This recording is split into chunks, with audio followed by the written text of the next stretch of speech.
तो previous class हम लोग ढेर सारे concept related to permanent magnet देख चुके हैं। कोई एक मैग्नेट किसी एक दूसरे मैग्नेट का नॉर्थ पोल होगा तो रिपल्सन होता है, नॉर्थ पोल साउथ पोल होगा तो अट्रैक्शन होता है। लेकिन किसी एक दूसरे आयरन पीस को जब मैग्नेट के पास रखते हैं उसको अट्रैक्ट करता है। क्यों? क्या आपको कंसेप्ट याद है? क्या होता है? You know, when a magnet is kept in a magnetic field, in external magnetic field, what happens? This magnet rotates and gets aligned in the direction of external magnetic field. ऐसा हो जाता है कि नहीं? और हम ये जानते हैं कि किसी एक जो कहते हैं किसी एक आयरन पीस के अंदर, ब्लॉक ऑफ आयरन के अंदर ढेर सारे मैग्नेटिक डाइपोल्स है। ये हो गया कोई ब्लॉक ऑफ आयरन, इसके अंदर ढेर सारे मैग्नेटिक डाइपोल्स है। जब इसको हम एक्सटर्नल मैग्नेटिक फील्ड में दिखाएंगे तो ये जो मैग्नेटिक डाइपोल था ये घूम के ऐसे अलाइन हो जाएगा। ऐसे अलाइन हो जाएगा तो हम कहेंगे ये मैग्नेट के चलते यहाँ से फ्लक्स निकल रहा है, मतलब ये कौन सा पोल होगा? North pole. तो यहाँ पर क्या बन गया? साउथ पोल, और ये नॉर्थ पोल, तो अट्रैक्शन हुआ। ठीक है। Why a magnet attracts a piece of iron? Because it induces opposite pole and attracts, because it is getting magnetized with opposite pole inducing at the face of this pole. ठीक है। तो ये था कहानी। चलिए, अगर आपको थोड़ा प्रैक्टिकल चीज पूछते हैं, सपोज आपके पास 2 बार से 3 बार है, दोनों दिखने में पूरा एक जैसा है, बोथ लुक 100% अलाइक। ये जैसा दिख रहा है वो ऐसे ही दिख रहा है, हम दोनों को अलग अलग कलर का कर दिए। ठीक है। चलो मानते हैं कि एक बार को इसमें से हम लोग ब्लू कलर का कर दिए, बहुत ज्यादा ब्लू हो गया। एक को हम ब्लू कलर का कर दिए और दूसरे को मान लो कि ग्रीन कलर का कर दिए। Now these 2 bars are looking 100% alike dimension wise. इसमें से एक है मैग्नेट, एक है आयरन बार। ठीक है ना? आपको तोड़ना ओड़ना नहीं है, कोई दूसरा मैग्नेटिक फील्ड यूज नहीं करना है, और सोच के बताना है कि सिर्फ इन दोनों को यूज करके आप कैसे पता करोगे इनमें से आयरन बार कौन सा है, मैग्नेट कौन सा है। How to know which one is a iron bar and which one is a magnet? यहाँ पर एक रेड वाला ले लिया, एक ब्लू वाला ले लिया, तो आपको समझने के लिए आसान होगा। कैसे पता करेंगे इनमें से कौन सा मैग्नेट है? दोनों को पास लाओ तो दोनों चिपक जाते हैं, नहीं? तो पता कैसे करेंगे कि इसमें से आयरन कौन सा है और मैग्नेटिक बार कौन सा है? क्या हम आपको बताए थे कि for a bar magnet, the lines of flux come out from the north pole, go through external field, reach the south pole and continue their path like this. ये हम लोग देखे थे। अच्छा, तो मैग्नेटिक फील्ड स्ट्रेंथ सबसे ज्यादा कहाँ था? पोल के पास, पोल वाले जोन में कि इक्वेटोरियल वाले जोन में? पोल के पास, पोल वाले जोन में। अच्छा, सोचो कि इनमें से किसी एक बार को मैं क्या करता हूं, घुमा के दूसरे के ऊपर चिपका देता हूं, यहां पर लाके ऐसे रख दिया। अगर ऐसे रखने से ये चिपक गया, ऐसे रखने से ये चिपक गया, मतलब ये मैग्नेट है और ये आयरन बार है, चिपक गया। अगर नहीं चिपका तो मतलब क्या? मतलब ये है कि ये है मैग्नेट, इसका ये नॉर्थ पोल है, इसका ये साउथ पोल है ना? तो there is no force in this direction because the magnetic field is like this. ऐसे करके आ रहा है, देखो। ये चिपकेगा क्या? मैग्नेट को आयरन से चिपकाओगे नहीं चिपकेगा, बट मैग्नेट के ऊपर आयरन चिपकाओगे तो चिपक जाएगा। मतलब अगर हम दोनों को चिपकाते हैं और ऐसे चिपकाया और इसे दोनों चिपक गए, मतलब ये वाला है मैग्नेट, ये है आयरन। नहीं चिपका मतलब ये वाला है मैग्नेट और ये वाला आयरन। समझ में आया? खैर, रीजनिंग लगा के ढेर सारे वैरायटी के क्वेश्चंस तो बनते ही है। We shall see them all later. But now today let us see the effect of a magnet on its surrounding. Field produced by a soft bar magnet. ठीक है? Field produced by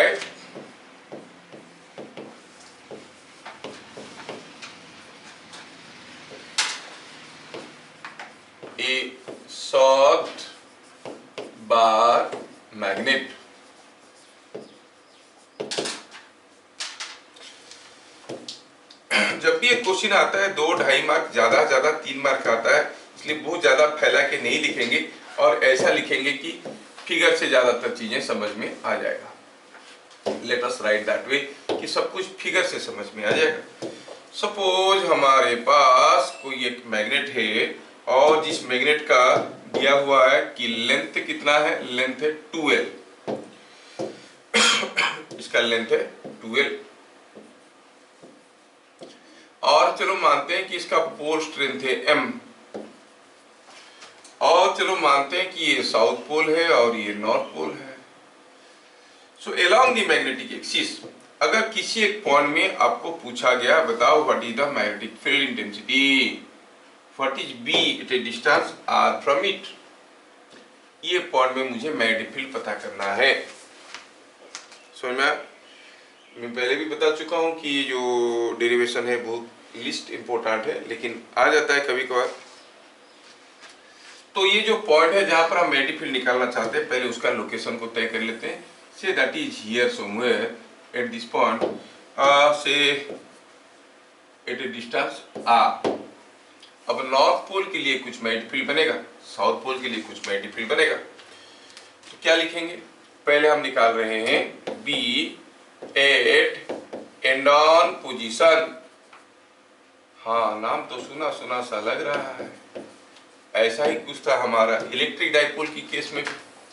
और 100% तरीका बराबर है, जहां जहां पर Q लिखा था वहां वहां पर M लिख देना, जहां जहां पर Q लिखा था वहां पर M लिख देना, जहां जहां पर P लिखा था वहां पर कैपिटल M लिख देना, जहां जहां पर एप्सिलॉन लिखा था वहां पर 1/μ लिख देना। आपका काम हो जाएगा। जो एंटायर डेरिवेशन आप किए थे उसी को रिपीट करना है, बस जहां जहां Q लिखा था M लिखना है, P लिखा था कैपिटल M लिखना है, बस हो गया काम। और पॉजिटिव चार्ज की जगह नॉर्थ पोल, नेगेटिव चार्ज की जगह साउथ पोल लिख देना है, खत्म कहानी। तो वो पूरा चीज रिपीट हो जाएगा। तो उसको जानना जरूरी है, क्योंकि एक जान लेने से दो फायदा होता है। क्या करना है? Q की जगह pole strength M, dipole moment की जगह मैग्नेटिक मोमेंट, 1/ε की जगह म्यू, पॉजिटिव चार्ज की जगह नॉर्थ पोल, नेगेटिव चार्ज की जगह साउथ पोल। तो ठीक है, पहले हम पता करेंगे कि how is the magnetic field here. ये पॉइंट में हमें मालूम है पहले से कि अगर कोई एक नॉर्थ पोल है, कोई एक नॉर्थ पोल है, उस नॉर्थ पोल के लिए the magnetic field at a distance R, previous class हम लोग डिस्कशन किए थे, आप लोग भूल गए होंगे, क्या था वो? Mu M by pi 4πr²। It was 4πr²। कितना फॉर्मूला याद रखेंगे सर, भूल जाते हैं।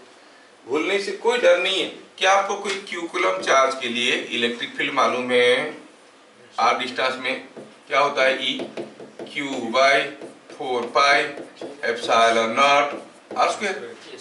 अब मान लो B निकालना है तो कैसे कन्वर्ट करेंगे? Q की जगह M, 4πr², तो यूं ही रह जाएगा, 1/ε की जगह म्यू, खत्म। मैग्नेटिक इलेक्ट्रोस्टैटिक फील्ड का सारा चीज को हम मैग्नेटिक फील्ड में ट्रांसलेट कर सकते हैं। ठीक है, ये से बन जाता है, याद रखना आसान है। तो हम कहेंगे कि ये जो हमारा नॉर्थ पोल है, इस नॉर्थ पोल के चलते यहाँ पर कुछ मैग्नेटिक फील्ड बनेगा। Let us call that magnetic field as, let us call that magnetic field as Bn, B due to north pole. This is B due to north pole.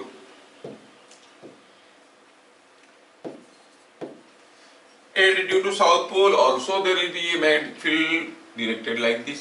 आप जानते हो north pole के लिए जो magnetic field होता है वो away from north pole होता है, साउथ पोल के लिए जो होता है वो टुवर्ड द साउथ पोल होता है। Why? Because magnetic field strength at a point is defined as the force experienced by a 1 Weber north pole at that point. यहाँ पर एक नॉर्थ पोल रखेंगे तो ये रिपेल करता है, ये अट्रैक्ट करता है, दोनों का डायरेक्शन इस हिसाब से होता है। तो इस पॉइंट को कुछ नाम दे देते हैं, BP। तो Bn क्या है? Field at P due to north pole, और पोल स्ट्रेंथ तो m लिया गया है, सो ये बन गया mu m by 4 pi r square. ये नॉर्थ पोल से कितना दूर पे है, r माइनस l का स्क्वायर, क्योंकि टोटल लेंथ को 2l लिया गया है। समझ में आ रहा है? टोटल लेंथ को 2l लिया गया है, तो यहां से इसका डिस्टेंस कितना हो जाएगा, r minus l। Now bs it is filled due to south pole. Field due to जो साउथ पोल होगा वो कितना होगा, देखेंगे कि साउथ पोल से कितना दूर पे है, यहां से इसका दूरी कितना है, r plus l, so it is mu m by 4 pi r plus l का होल स्क्वायर। आप लोग समझदार हो, इशारे से पूछ रहा हूं, बताओ नेट फील्ड क्या होगा। सुने कि इशारा काफी होता है। नेट फील्ड क्या होगा, bn प्लस bs और bn माइनस bs। क्या दोनों बराबर है? दोनों पोल स्ट्रेंथ बराबर है, लेकिन दोनों का डिस्टेंस अलग अलग है। bn and bs are different, तो net field will be bn minus bs, है कि नहीं? bn माइनस bs करेंगे, bn माइनस bs करेंगे तो वैल्यू डालो, ये म्यू m बाई 4 पाई, इसको बाहर फेंको, बड़ा झमेला कर रहा है। अंदर रहेगा 1 बाई r माइनस l का whole square minus 1 by r plus l का होल स्क्वायर। ध्यान रहे हम बात कर रहे हैं कोई एक शॉर्ट मैग्नेट की। थोड़ा सा इसको और सजा के लिखे तो म्यू m बाई 4 पाई, ये हो जाएगा नीचे क्या बताओ, ये नीचे हो जाएगा r square minus l square का square, LCM r square minus l square का स्क्वायर। ये बात समझ में आया? ठीक है, ठीक है, ठीक है। और ऊपर क्या होगा, a प्लस b का r प्लस l का whole square minus r minus l का होल स्क्वायर। शायद आपको समझ में आ रहा होगा, 4rl है ना, ये a r प्लस l का whole square minus r minus l का होल स्क्वायर। तो it is coming like this. So this way we could find that the magnetic field is coming something like this.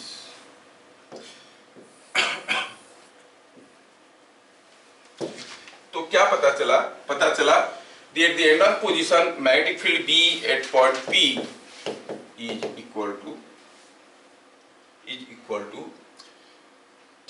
a mu m by 4 pi, mu m by 4 pi, m क्या है, pole strength by 4 पाई, और अंदर है 4r l by r square minus l square का square. ये बात है। For a short bar magnet, अगर बार मैग्नेट शॉर्ट है, छोटा है, छोटा नहीं है तो ये हो गया आंसर, यहाँ पे खत्म खेल, और कुछ आगे नहीं करना है। अगर छोटा है और इतना छोटा है कि r is much greater than l, then हम कह सकते हैं कि r square minus l square is almost equal to r square.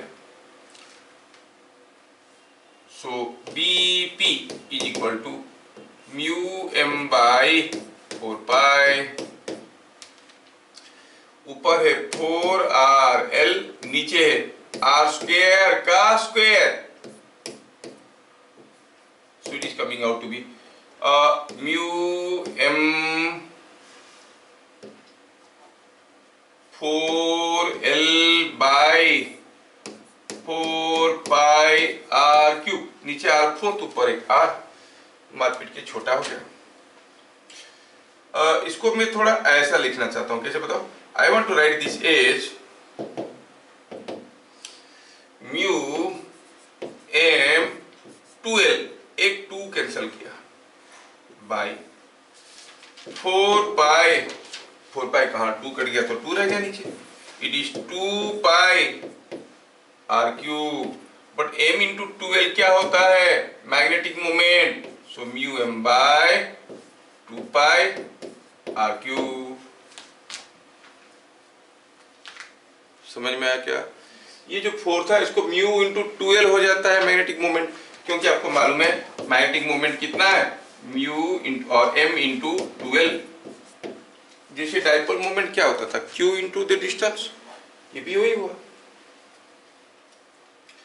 कहने का मतलब है डिराइवेशन का तरीका 100% बराबर है। और अगर आपको याद होगा एंड ऑन पोजीशन में इलेक्ट्रिक फील्ड का फॉर्मूला थोड़ा सा मैं बता दूं, it was p by 2 pi epsilon r cube. p के जगह m लिखना है, 1 बाई एप्सिलॉन के जगह म्यू लिखना है, बात वही, nothing new. You make a set of formula and remember both the things are taken care simultaneously. ठीक है,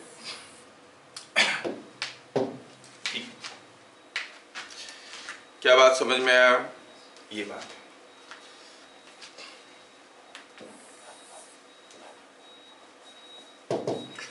नाउ ये हो गया एंड ऑन पोजीशन में क्या होता है। क्या देखें, एंड ऑन पोजीशन में मैग्नेटिक फील्ड किस डायरेक्शन में है, it is in the direction of dipole moment. You know the dipole moment of this magnet is directed from south pole to north pole. तो आपको मिल गया जो मैग्नेटिक फील्ड है at the end on position, वो कैसा है, the magnetic field is a vector given by mu m vector by 2 pi r cube. इतने से पता चल जाता है कि b is in the direction of m, b is in direction of m। And on position में magnetic field is in the direction of magnetic moment, वहां पर in the direction of dipole moment होता था, है ना। तो vectorially हम इसको लिख डाले और ये आया ऐसे b equal to mu m by 2 pi r cube. Now second bit में b at equatorial position,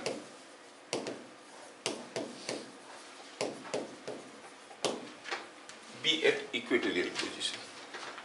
you understand equatorial position means क्या है, यहाँ पर ये है आपका मैग्नेट और इक्वेटोरियल पोजीशन में चलो मानते हैं कि नॉर्थ पोल है, ये साउथ पोल है। और आप जानते हो कि यूजुअली जो हमारा मैग्नेटिक मोमेंट होता है वो कैसे होता है, from south pole to north pole, ऐसा है मैग्नेटिक मोमेंट। और सपोज हम यहाँ से कुछ r डिस्टेंस में पता करना चाहते हैं what is the dipole magnetic field at a distance r from here.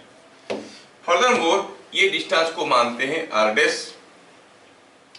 और ये डिस्टेंस को मानते हैं ये भी होगा r डैश, ठीक है। ये भी r डैश है, ये भी r डैश है।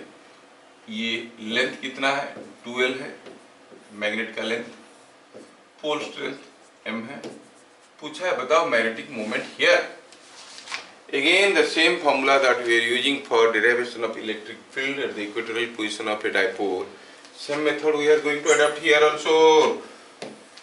तो चलिए निकालते हैं। नॉर्थ पोल के लिए कुछ मैग्नेटिक फील्ड बनेगा। पहला वाला केस में point of concern north pole से जितने दूर पे था, साउथ पोल से कुछ दूसरा डिस्टेंस पे था, लेकिन यहाँ पर ये यहाँ से जितना दूर है ये यहाँ से उतने दूर है। और नॉर्थ पोल के चलते जो मैग्नेटिक फील्ड बनता है वो मैग्नेटिक फील्ड कैसा होता है, that is always directed away from the north pole. ऐसा हुआ तो the magnetic field due to north pole will be looking like this and magnetic field due to south pole it will be toward the south pole. दोनों का distance बराबर है तो दोनों का मैग्नीट्यूड बराबर होगा। ये है b due to north pole, ये b due to south pole. क्या लिखेंगे, 8p magnitude of b due to north pole, magnitude of b due to south pole is same, it is mu m by 4 pi। ये distance का square, distance r dash था तो r dash का square है कि नहीं। ये जितना होगा ये उतना ही होगा, लेकिन इसका डायरेक्शन उधर, इसका साउथ पोल के लिए जो मैग्नेटिक फील्ड बनता है it is directed toward the south, north pole के लिए बनता है वो directed toward away from the north pole. अब दोनों को जोड़ना चाहेंगे, तब दोनों को हम जोड़ने की कोशिश करेंगे, आप देखोगे उनका हॉरिजॉन्टल कंपोनेंट सेम डायरेक्शन में है and their vertical components are opposite to each other. So instead of adding these two vectors, if I add all their components, I find the vertical components cancel out. लेकिन इतना फैला के मत लिखना, 2 mark देंगे वो लोग बाई चांस में आएगा तो ये एंगल को अगर हम थीटा मानते हैं, हियर टीचर को तो उतना समझदार होना चाहिए कि समझ लेगा। बीपी नेट कितना है, बीपी नेट कितना हो जाएगा, बीपी का नेट वैल्यू कितना हो जाएगा, इसका cos थीटा कंपोनेंट, इसका cos थीटा कंपोनेंट, सिमेट्री से पता चल रहा है ये थीटा है तो ये भी थीटा है, तो आपको होगी B N cos theta plus B S cos theta, क्योंकि the vertical components are cancelling out. समझ में आ रहा है? अभी बी एन बी एस दोनों बराबर है और ये है तो हम इसको लिख सकते हैं ना, it is mu M by 4 pi are dash का square into cos theta. Cos theta को भी हम लिख सकते हैं, ये एंगल ये थीटा है तो ये भी तो थीटा है, और आपको क्लियरली दिख रहा होगा कि कॉस थीटा कितना है, cos theta is L by R dash, so it is coming out to be mu M L by 4 pi are dash का cube, because cos theta is L by R dash D by H।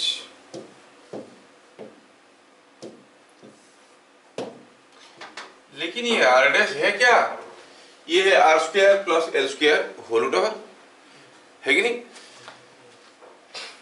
R dash क्या है, R dash is R square plus L square का whole root over for a short bar magnet. अगर R काफी बड़ा हो गया L से तो आपको हो गया R dash is equal to R।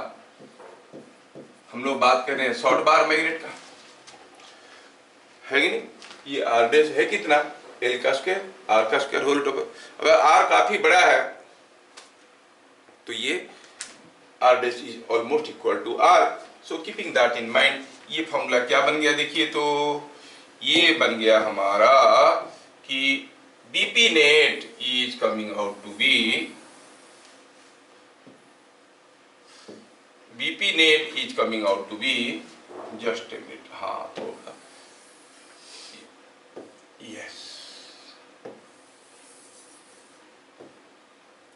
हाँ तो बीपी नेट का वैल्यू क्या आ गया, it is coming out to be mu M L by 4 pi r cube, mu M L by 4 pi r cube, ठीक है, इसको यहाँ डालो, yes, so it is coming out to be mu M L by 4 pi r cube, mu M L by 4 pi r cube.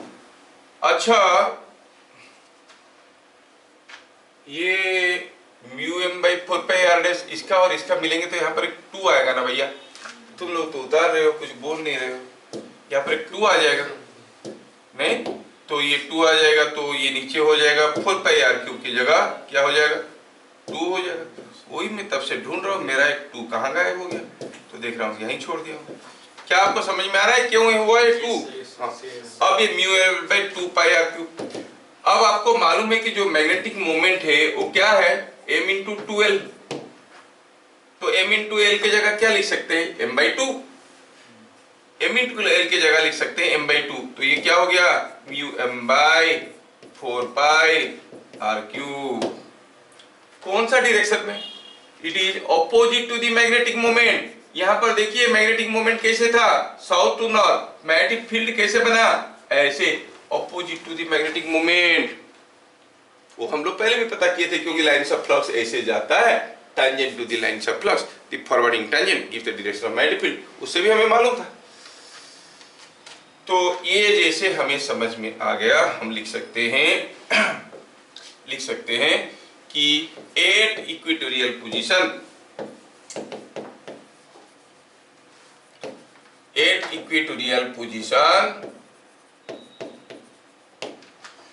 B is a vector which is minus mu m by 4 pi r cube। Minus sign क्यों लिए? क्योंकि b और m opposite direction में है। When b and m are in opposite direction तो आप उसको एक माइनस साइन से रिप्रेजेंट कर सकते हो। तो इसमें आपको सिर्फ फॉर्मूला याद रखना है, डिराइवेशन बहुत ही रेयरली आता है। आप 5-6 साल में ढूंढोगे तो शायद 1 साल कुछ मिल जाएगा। तो यहाँ पर आप ऐसे याद रखो कि इक्वेटोरियल पोजीशन में क्या होता है और एंडन पोजीशन में क्या होता है। यहाँ पर चलिए मानते हैं कि ये डिस्टेंस r1 है, ये डिस्टेंस r2 है, ये है नॉर्थ पोल, ये है साउथ पोल। यहाँ पर जो मैग्नेटिक मोमेंट बनेगा वो मैग्नेटिक फील्ड बनेगा that is at the end on position is given by mu m by 2 pi r1 cube. यहाँ पे जो बनेगा वो मैग्नेटिक मोमेंट को उल्टा बनेगा। मैग्नेटिक मोमेंट कैसा था? South pole to north pole, मतलब ऐसे, ये उसका उल्टा बनेगा। मतलब यहाँ पर जो मैग्नेटिक फील्ड बनेगा, क्या रे मैग्नेटिक फील्ड निकल गया, चल यहाँ पर जो मैग्नेटिक फील्ड बनेगा वो कुछ ऐसे बनेगा। कितना? B at the broad side on position कितना आएगा? It is mu m by 4 pi r cube. I am writing the magnitude. तो ब्रॉड साइड ऑन पोजीशन में एंड ऑन पोजीशन का आधा होता है। एंड ऑन पोजीशन में जो मैग्नेटिक फील्ड होगा ब्रॉड साइड ऑन पोजीशन में उसका आधा मैग्नेटिक फील्ड प्रोड्यूस होता है। समझ में आया? चलिए, तो करने के लिए पहले ये चैप्टर बड़ा इंपॉर्टेंट चैप्टर हुआ करता था। आजकल ये चैप्टर से इतना प्रायोरिटी नहीं है। मुझे तो जितना याद है कि लास्ट ईयर का जो मेडिकल एंट्रेंस हुआ उसमें एक भी क्वेश्चन नहीं आया था पूरे के पूरे चैप्टर से। जो लोग दिए होंगे उनको मालूम होगा, तो फिर भी पढ़ लेते हैं, आता है। बोर्ड वाले कभी कभार पूछ लेते हैं। तकलीफ ये हुआ कि बोर्ड वाले अपना जो एक सैंपल क्वेश्चन पब्लिश किए उसमें दे दिए। सैंपल क्वेश्चन में से इसका एक क्वेश्चन दे दिए, मतलब तो हो सकता है उसमें आएगा। बोर्ड वाले अपना सैंपल क्वेश्चन किए ना, सीबीएसई बोर्ड वाले, हाँ उसमें दे दिए। एनीवे, तो ये सारी कहानी हम लोग पढ़ लिए परमानेंट मैग्नेट के बारे में, नहीं? चलिए पढ़ते हैं अब magnetic materials.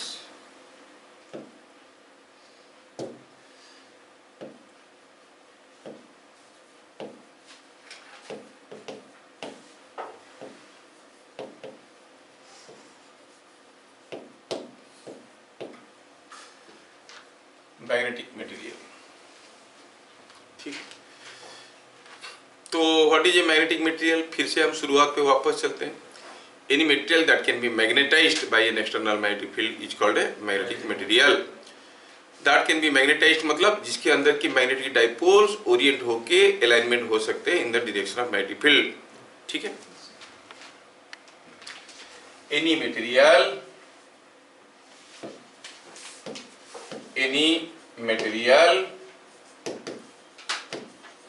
that can be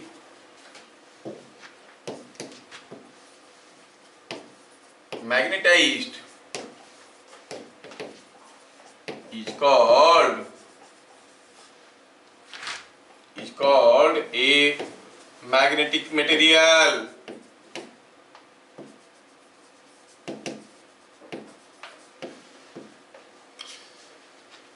ठीक है, एनी मटेरियल जिसको हम मैग्नेटाइज कर सकते हैं इसको कहते हैं मैग्नेटिक मटेरियल। प्रीवियस क्लास हम लोग देख चुके हैं कौन सा मैग्नेटिक मटेरियल होता है, कौन सा मैग्नेटिक मटेरियल नहीं होता है नहीं? अच्छा, अभी जब हम किसी एक मैग्नेट को, ये मान लो कि कोई एक एक्सटर्नल स्ट्रॉन्ग मैग्नेट है, कि किसी एक मैग्नेटिक मटेरियल के पास ले जाते हैं, I bring it close to this magnetic material, तो होता यूं है कि इसकी अंदर की मैग्नेटिक डाइपोल्स ओरिएंट हो जाते हैं और अलाइन हो जाते हैं in the direction of external magnetic field, है ना? और आप जानते हो कि number of dipoles available over the unit the face of the magnet is called the pole strength. तो यहां पर मैं एक इंपॉर्टेंट टर्म डिफाइन करने जा रहा हूं। सो जब भी कोई एक मैग्नेटिक मटेरियल को एक्सटर्नल मैग्नेटिक फील्ड में हम एक्सपोज करते हैं तो हम देखते हैं कि ये मैग्नेटाइज्ड हो जाता है, और ये नॉर्थ पोल है तो यहाँ पर हुआ साउथ पोल, ये हुआ नॉर्थ पोल। ऐसे हर वक्त नहीं होता है, केस से बदल जाते हैं, देखेंगे वो स्पेशल केस है। इन जनरल ऐसे होता है। If you take a piece of iron, you find here a south pole will be developed, here a north pole will be developed. When you are bringing a north pole of another magnet close to it, अगर हम south pole लाएंगे तो यहाँ पर north pole बनेगा, यहाँ पर south pole बनेगा। इसलिए आप कुछ भी लाओ, ये ऑपोजिट पोल बनता है, उसको खींचता है। ठीक है, तो ये मैग्नेटिक मटेरियल है। What is the intensity of magnetisation? जब इसको हम एक्सटर्नल मैग्नेटिक फील्ड में लेके आए, ये मैग्नेटाइज हो गया है, but how strongly it is magnetised, that is called intensity of magnetisation. समझ में आया क्या? मतलब कितना ज्यादा डाइपोल मोमेंट इसमें डेवलप हुआ, जितना ज्यादा डाइपोल मोमेंट डेवलप हुआ उतना स्ट्रांगली मैग्नेटाइज हो गया है, इतना स्ट्रांग पोल्स मिलेंगे यहाँ पे, है कि नहीं? तो यहाँ पर हम एक टर्म डिफाइन करने जा रहे हैं, intensity of magnetisation.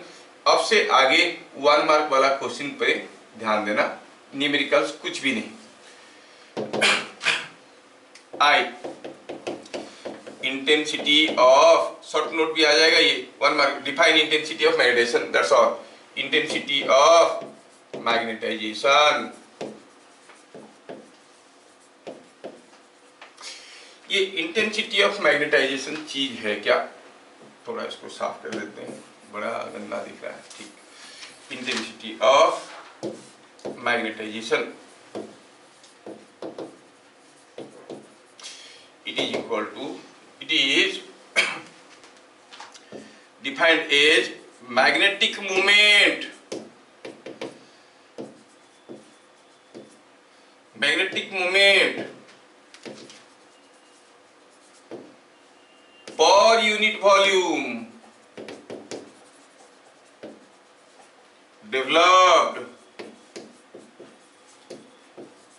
in direction of external magnetic field, external magnetic field.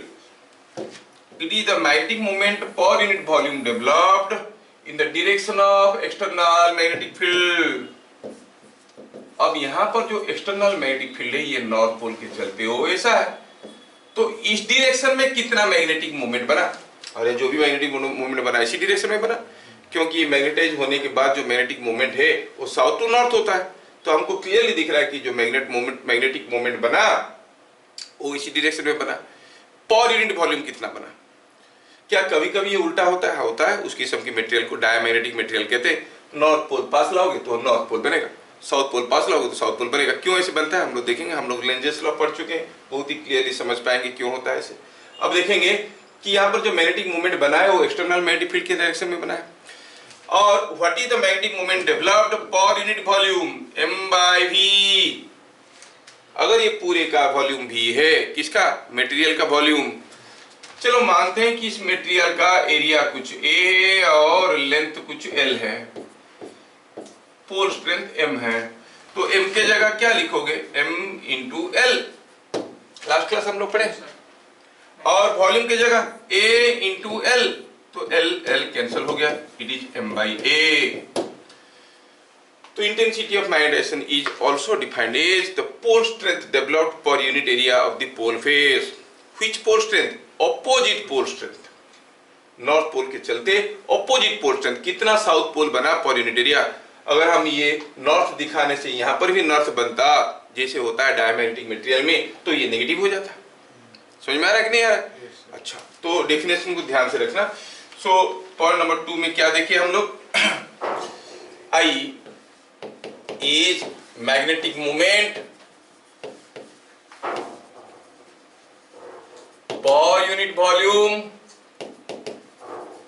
In direction of external field.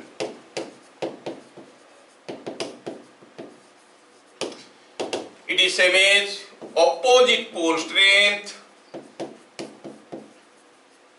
opposite pole strength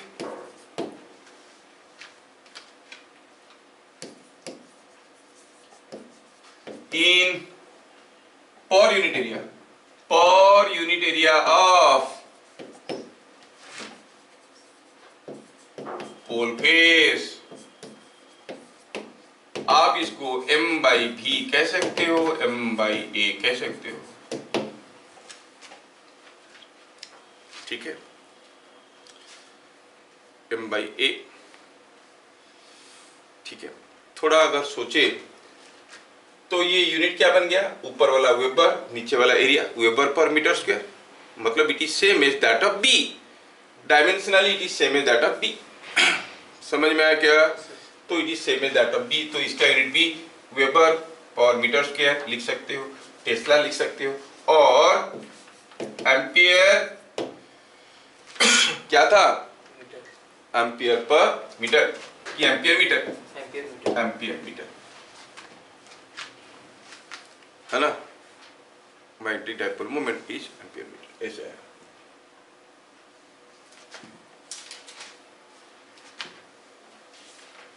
ampere per metre, ampere per metre, ये ऊपर एम्पियर मीटर है, नीचे मीटर स्क्वायर है ना, तो एम्पियर पर मीटर, ठीक है। Ampere metre तो करंट एलिमेंट के लिए होता था आइडियल, तो ये आया ऐसे। इंटेंसिटी ऑफ मैग्नेटाइजेशन समझ में आया?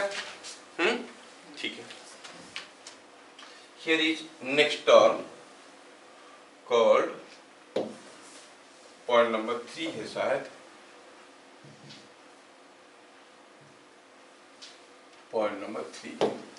Here we want to see a new term, magnetic induction.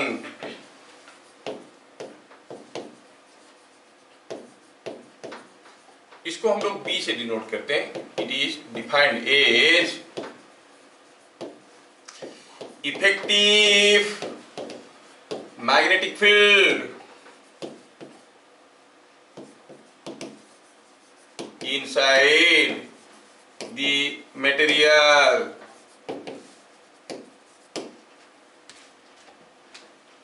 समझ में आ रहा है?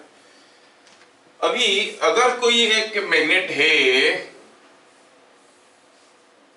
और इस मैग्नेट का कुछ मैग्नेटिक स्ट्रेंथ है, तो उसका खुद का मैग्नेटिक स्ट्रेंथ के चलते इसके अंदर कुछ मैग्नेटिक फील्ड है, और अगर हम एक्सटर्नल मैग्नेटिक फील्ड दिखाएंगे तो एक्सटर्नल मैग्नेटिक फील्ड भी रहेगा इसके अंदर और खुद का भी रहेगा, दोनों मिलके रहेंगे। सोचो, लिखना मत, ये कोई एक छोटा सा मैग्नेट है, इसके अंदर कोई मैग्नेटिक फील्ड है, मैं इसको एक बड़ा मैग्नेट के पास लेके आया जिसका मैग्नेटिक फील्ड है B0। अब यहां पर मैग्नेटिक फील्ड क्या हो जाएगा, इसके लिए B0 और खुद के लिए कुछ, दोनों मिलके हो जाएंगे। और अगर मैं ये मैग्नेट को थोड़ा कुछ ऐसे उल्टा पकड़ के रखता हूं, तो अगर मैं कहूंगा ये है साउथ, ये है नॉर्थ, तो ये इसका खुद का कुछ मैग्नेटिक फील्ड था, अब नेट फील्ड क्या हो जाएगा, एक्सटर्नल फील्ड माइनस इसका खुद का फील्ड, है कि नहीं? तो resultant magnetic field inside is called magnetic induction. जब हम किसी एक मैग्नेटिक मटेरियल को लाके इसके साथ रखते हैं, सामने रखते हैं, सपोज हम जो एक्सटर्नल मैग्नेटिक फील्ड अप्लाई कर रहे हैं उसको हम कहेंगे H, लिखेंगे अभी H क्या है, एक्सटर्नल मैग्नेटिक फील्ड और magnetising field.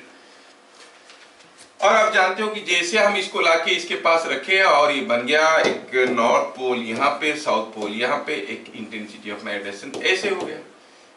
This is also same as B, ये खुद के लिए अंदर क्या हो गया, I हो गया इंटेंसिटी ऑफ मैग्नेटाइजेशन पोल पर यूनिट एरिया, और इसके लिए हो गया H, तो अभी नेट फील्ड क्या हो जाएगा, H प्लस I। समझ में आ रहा है क्या, नेट फील्ड हो जाएगा H प्लस I। ये बात समझ में आ रहा है सबको? Yes.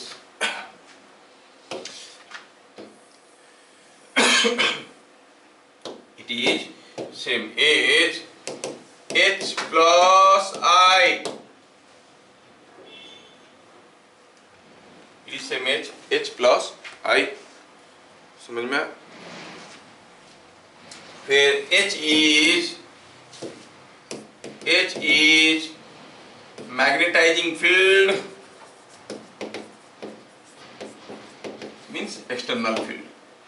I is intensity of magnetization.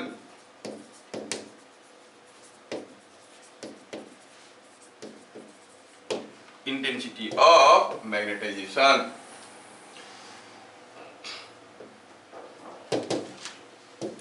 Here we define a term called susceptibility. कैसे लिखते हैं, कुछ लोग अपना अपना सिंबल देते हैं, आप अपने हिसाब से लिखो। क्या है ये? ससेप्टिबिलिटी।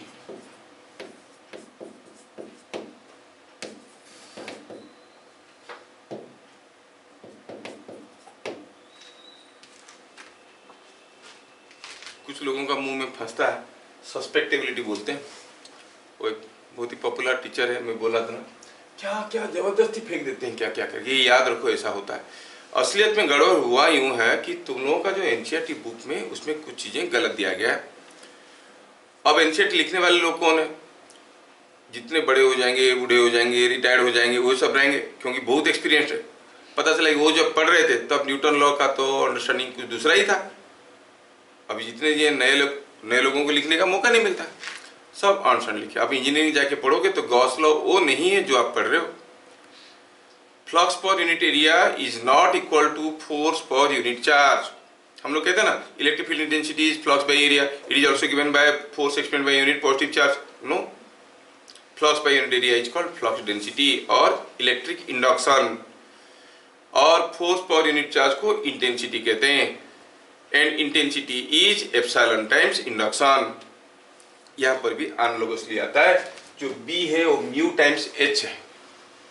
क्या करें, जैसा राज जैसा राजा वैसे ही प्रजा रहेंगे। हम लोग उल्टा पुल्टा लिखेंगे, एनसीईआरटी वाले काट देंगे, नहीं तो ये। और टीचर तो एनसीईआरटी को पढ़े रखे हैं, कोई आर्गुमेंट करता नहीं है, कोई बताता नहीं, कोई पूछता नहीं। आप लोग तो देख रहे हो पढ़ने पूछने वाले बच्चे कितने हैं। तो ये हो गया ससेप्टिबिलिटी। क्या? It is I developed per unit H. हम कभी कोई एक्सटर्नल मैग्नेटिक फील्ड किसी एक मटेरियल के ऊपर अप्लाई किए, जो एक्सटर्नल मैग्नेटिक फील्ड है उसका नाम है H, magnetising magnetic field, magnetising field. और इसमें जो बन गया जो मैग्नेटिक फील्ड वो है बी। वो क्यों बना? एच के लिए, बी के लिए, दोनों के लिए। समझ में आ रहा है? इसलिए वो यूट्यूबर्स क्या करते हैं, जब लिखते हैं बोलो कि याद रखो B is equal to mu H होता है, जबकि पहले पढ़ा चुके हैं कि B is same as H. B is equal to mu H हो गया तो कैसे हो गया? जबरदस्ती रोकते हैं वहां पर कि B is equal to mu H होता है। अरे बी इज इक्वल अगर म्यू एच हुआ, म्यू का वैल्यू कितना कम है, 4 पाई टू 10 पावर माइनस 7, नहीं तो फ्लक्स और फोर्स के बीच में एक रिलेशन होना चाहिए। वो रिलेशन सही है, लेकिन एनसीईआरटी में है नहीं, वो लोग जबरदस्ती वहां पर घुसेड़ देते हैं। हम लोग एनसीईआरटी को फॉलो करके देखेंगे, जो हो रहा है वही आंसर आएगा, वही आएगा घूम फिर के, लेकिन अंडरस्टैंडिंग गड़बड़ रहेगा।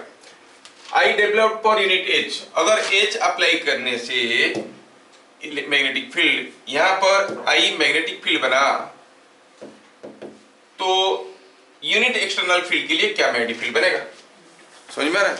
थोड़ा सा एक्सटर्नल फील्ड दिए, अगर बहुत ज्यादा इंटेंसिटी ऑफ मैग्नेटाइजेशन हुआ, थोड़े छोटे से मैग्नेट में बहुत जोर से मैग्नेटाइज हो जाता है, तो हम कहेंगे ससेप्टिबिलिटी इज हाई। बहुत ज्यादा स्ट्रॉन्ग मैग्नेटिक फील्ड अप्लाई करो, थोड़ा सा मैग्नेटाइज होता है, तो ससेप्टिबिलिटी इज लो। बात समझ में आ रहा है? Intensity develop, intensity of magnetisation develop per unit H. नहीं, इसको थोड़ा मैं क्यों ना लिखूं ऐसे, इतना लंबा चौड़ा लिखने से बच्चों को डिफिकल्ट होता है। लेट अस राइट सीधे सीधे आई बाई एच। समझ में आया? Intensity of magnetisation by H क्या हो गया? एच इज मैग्नेटाइजिंग फील्ड और एक्सटर्नल मैग्नेटिक फील्ड। ये एक्सटर्नल मैग्नेटिक फील्ड है जो अप्लाई कर रहे हो किसी एक मटेरियल में, और I is the intensity of magnetization किसमें? Inside the material. क्या मेरी बात समझ में आया? ठीक है। सो पुटिंग इन इक्वेशन 1, ये जो इक्वेशन 1 आया, ये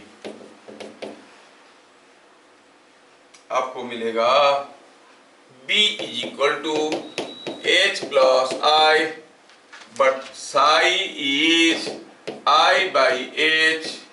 सो I के जगह लिख सकते हैं psi इंटू H, और H जबरदस्ती बाहर कॉमन ले लो। H इज इक्वल कॉमन गया तो 1 plus I by H, that is equal to 1 H into 1 plus psi।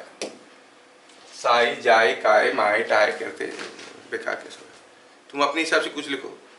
Ramesh, Vinod, है ना, वो अपने हिसाब से दिए हैं। मेरे करीब ऐसे कुछ लिख सकते हो। हाँ, कोई जरूरी है कि हम लोग उनका सिंबल को ही फॉलो करेंगे? कुछ भी लिख देंगे सिंबल। कॉपी पेस्ट का जमाना इतना अंदर तक गया हमारा।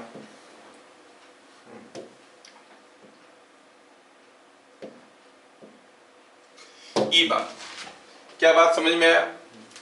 अच्छा, तो पॉइंट नंबर 3 क्या देखे हम लोग? Magnetic induction. ये जो मैग्नेटिक इंडक्शन है वो क्या है? ये H × 1 + J। यहां पर एक टर्म आता है नंबर 4 में, रिलेटिव परमिएबिलिटी।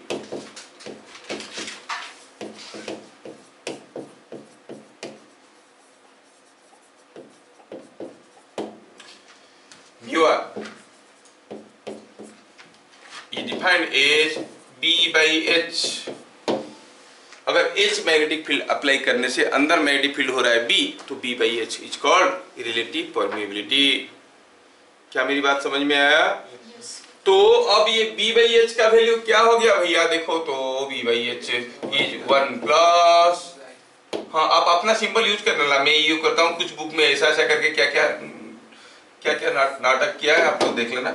तो अपने हिसाब से जो सिंबल आपको पसंद है, आपका पसंदीदा सिंबल कर लेना, नहीं तो कुछ भी नहीं समझ में आया तो ऐसा एक बना देना। चलो ये है जाए, जो अपना मर्जी है, कुछ भी सिंबल ले सकते हो। लिखना है, डिफाइन करना है, this is equal to susceptibility, खत्म। टीचर भी खुश, आप भी खुश, कीप स्माइलिंग। आया समझ में ये बात? तो रिलेटिव परमिएबिलिटी सारा चीज हम लोग अभी समझ गए। तो जो जो चीजें समझे, बस सारा फॉर्मूला को मैं एक बार लिखना चाहता हूँ, क्योंकि कोई क्वेश्चन नहीं आएगा, they will just ask you to write the formula. खाली फॉर्मूला लिखने के लिए कहेंगे, no derivation, nothing, no definition, define susceptibility, nothing. खाली फॉर्मूला पूछेंगे, बताओ what is the relationship between B and susceptibility, ऐसे करके। What is the relation between μr and susceptibility, ऐसे करके खाली फॉर्मूला पूछेंगे। आपके सामने सारे फॉर्मूले। आगे बढ़ते हैं हम लोग। तो मैग्नेटिक मटेरियल्स को जज करने के लिए हमें कुछ कुछ चीजों की जरूरत होता है। एक होता है कि किसको कोई एक मैग्नेटिक फील्ड में एक्सपोज करो तो what is the intensity of magnetisation. तो डिफरेंट मटेरियल को डिस्टिंग्विश करने के लिए वी डिफरेंट टर्म्स यूज करते हैं। वो intensity of magnetisation, susceptibility, magnetic induction, relative permeability. ये सब चीज जानने से कौन सा मटेरियल कितना अच्छा है बुरा है वो सब पता चलता है। एक मटेरियल को दूसरे मटेरियल से डिस्टिंग्विश करते हैं in terms of all this parameters. समझ में? सारे मैग्नेटिक मटेरियल का अलग अलग μr है, अलग अलग ससेप्टिबिलिटी है, अलग अलग इंटेंसिटी ऑफ मैग्नेटाइजेशन है, मैग्नेटिक इंडक्शन अलग अलग होता है। समझ में? तो जितने किस्म की मैग्नेटिक मटेरियल है उनको हम ब्रॉडली कितने कैटेगरी में डिवाइड करते हैं? उतना तो मालूम होगा, 3 कैटेगरीज, नहीं? चलो शुरू करते हैं हम लोग विथ पैरामैग्नेटिक मटेरियल्स। हाँ, तो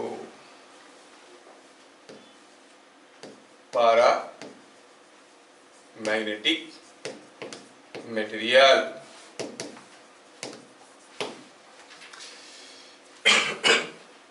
ये जो मटेरियल्स है ये अक्सर क्या होते हैं, ये बहुत वीकली मैग्नेटाइज्ड होते हैं। अरे मेरा कैमरा कैसे ऑन हो गया?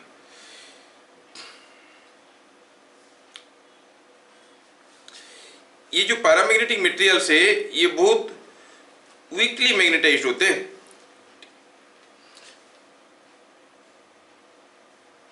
Okay, no problem. ये बहुत वीकली मैग्नेटाइज होते हैं। क्यों वीकली मैग्नेटाइज होंगे हम पहले भी बता चुके हैं। The magnetic dipole moments associated are small, external magnetic field can not easily rotate them against the intermolecular friction. तो स्ट्रॉन्ग मैग्नेटिक फील्ड अप्लाई करोगे तो छोटा सा एक मैग्नेटिक फील्ड मिलेगा, उसके अंदर इंड्यूस होगा। तो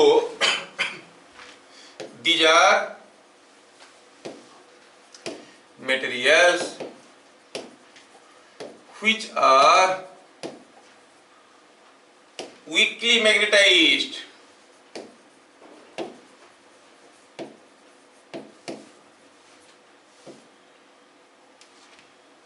समझ में आया? weakly magnetized, which are weakly magnetized, ये strongly magnetized नहीं होता है ना।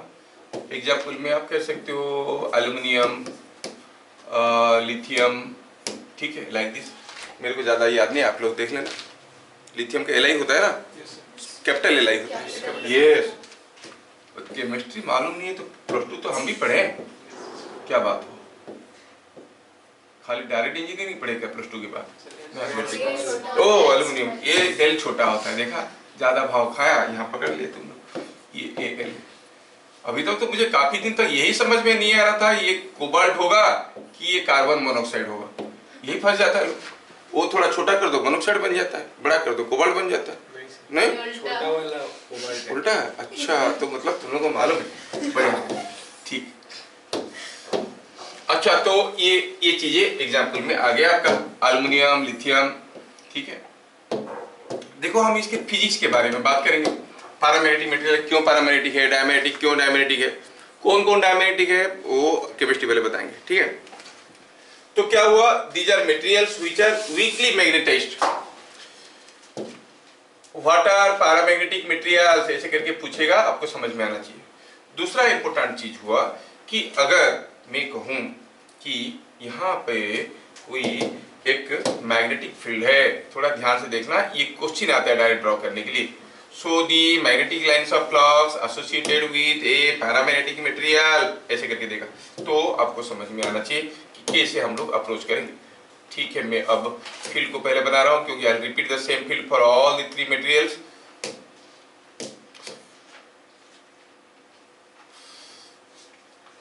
चैप्टर खत्म होगा तभी छोड़ेंगे, पहले से जाने का जो बोलेगा मार खाएगा। चैप्टर खत्म होने के लिए अभी भी और 40 मिनट्स बाकी है, या उससे भी ज्यादा बाकी है। तो मुझे करीब करीब 1 घंटा या 1 घंटा 15 मिनट चाहिए। हाँ, तो ये हो गया कोई एक मैग्नेटिक फील्ड, जिस मैग्नेटिक फील्ड में हमने क्या किया, एक रख दिया पैरामैग्नेटिक मटेरियल को।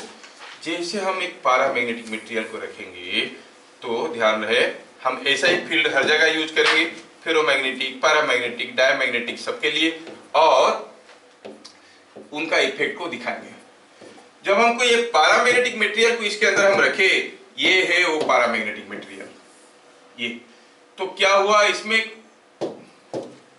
वीक मैग्नेटिक फील्ड मिला, मतलब ऑपोजिट पोल। तो अच्छा, यहां से फ्लक्स जा रहा है मतलब this is behaving as north pole, इधर जा रहा है मतलब this is behaving as south pole. तो यहाँ पर क्या बनेगा, नॉर्थ पोल के सामने साउथ पोल बनेगा, साउथ पोल बनेगा।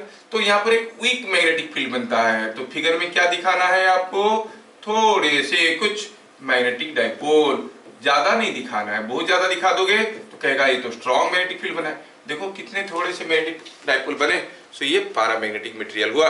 लाइंस ऑफ फ्लक्स कैसे करेंगे, आप देखोगे ये जो लाइंस ऑफ फ्लक्स है, ये लाइंस ऑफ फ्लक्स यहां से ऐसे आया, क्योंकि साउथ पोल है और ये नॉर्थ पोल से आ रहा है, और साउथ नॉर्थ पोल से निकलता हुआ फ्लक्स को साउथ पोल में जाने में इंटरेस्ट है, तो ऐसे करके आएगा, ये ऐसे करके आएगा, ये ऐसे करके आएगा। लेकिन ये वीक है तो कुछ बाहर से जाएगा और ऐसे जाएगा। आई होप यू अंडरस्टैंड, ये ऐसे आएगा और ऐसे जाएगा। ये फिगर को प्रैक्टिस करके याद रखो, बोर्ड में काफी बार आया है।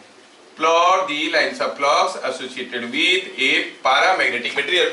तो आपको दिखाना है 5 या 10, काफी दिखाना है, 5 ही दिखाओ, 3 अंदर से लो, 2 बाहर से ले लो। और जब हम फेरोमैग्नेटिक करेंगे सारा को अंदर से लेंगे, डायमैग्नेटिक करेंगे तो 4 बाहर से, 1 जबरदस्ती अंदर से जाएगा। रीडिंग तो वही 5 का स्टैंडर्ड लेने से आप कंपैरेटिवली दिखा सकते हो कि इसके अंदर से क्या जा रहा है, उसके अंदर से क्या जा रहा है। एंट्रेंस वालों को फिगर में दे देंगे ऐसे 3 ठो, बताओ इनमें से पैरामैग्नेटिक क्या है, समझ में आ रहा है। तो ये हमें समझ में आया कि क्या आया, समझ में ये आया। थोड़ा इसको तगड़ा कर देते हैं, लाइन थिकनेस।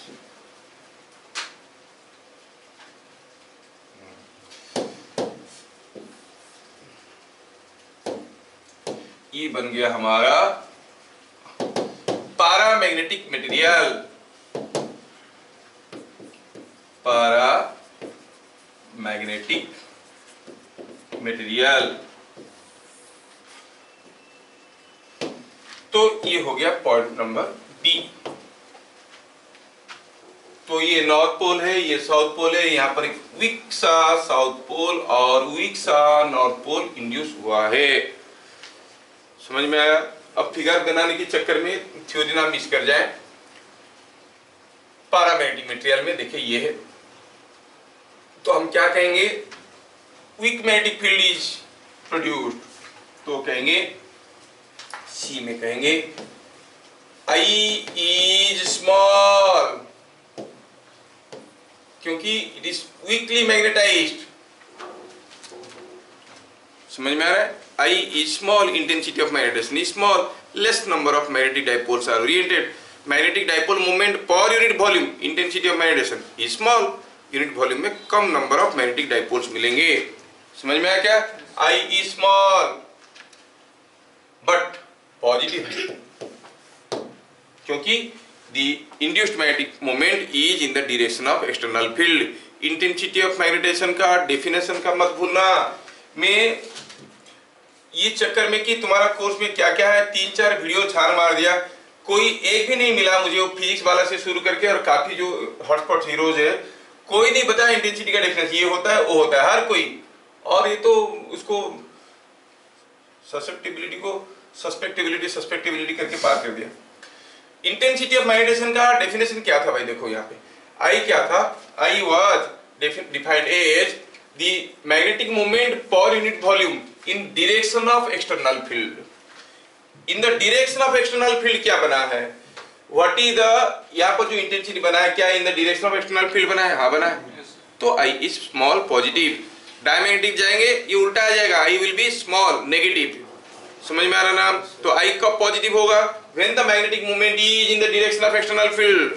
कब नेगेटिव होगा? When the magnetic moment is in the opposite direction of external field। I is small, so I say small positive।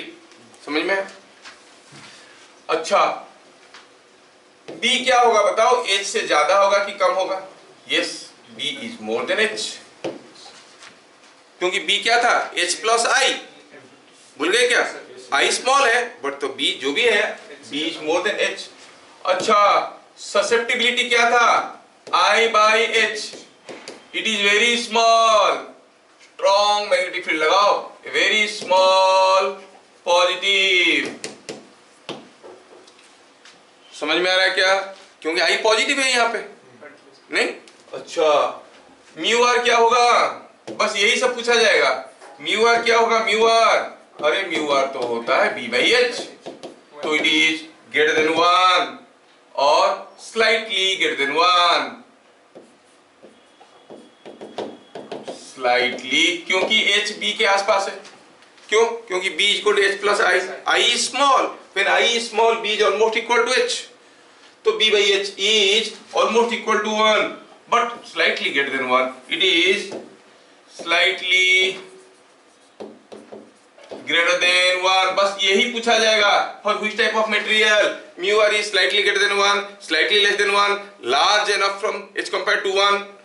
समझ में आ रहा है? तो आपको सब डाटा याद रखना है। For which type of material susceptibility is very small but positive. समझ में आ रहा है? आपको ऐसी चीजें याद रखना पड़ेगा। 1 mark question, slightly greater than 1।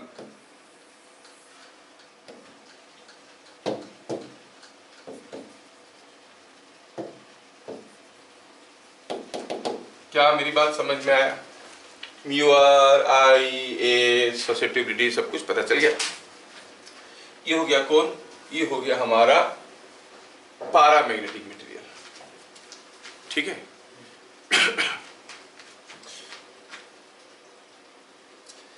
अभी आप देखिए कि इसमें जो मैग्नेटिक मोमेंट डेवलप हुआ है, that is the magnetic dipole सब जुड़ के जो मैग्नेटिक मोमेंट बना है, उसके चलते ये एक्सटर्नल मैग्नेटिक फील्ड में अलाइनमेंट होके रह गया। अगर ये कोई एक पैरामैग्नेटिक बार है, ये ऐसे झूल रहा था, पैरामैग्नेटिक बार कुछ इस डायरेक्शन में झूल रहा था, मैं एक मैग्नेटिक फील्ड लगाया तो ये मैग्नेटाइज होगा।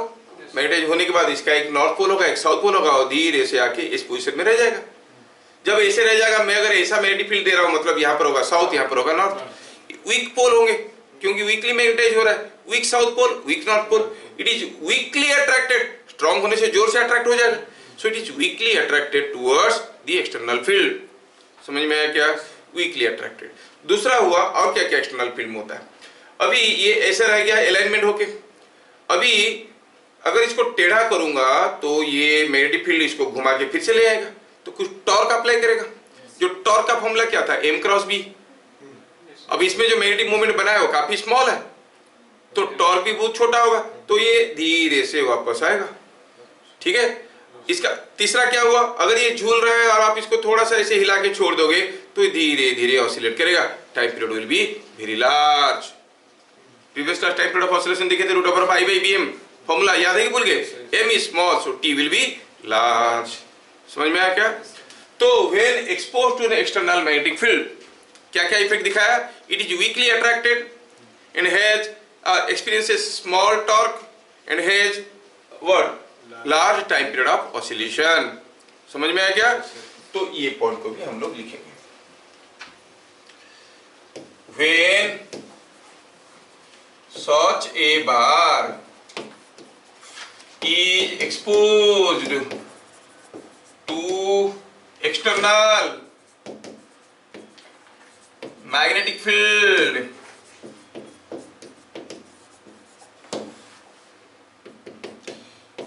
it is weakly attracted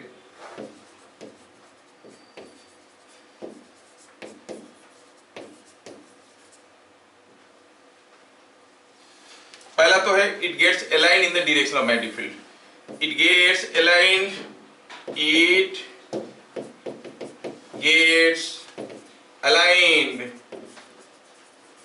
in direction of field, it is weakly attracted।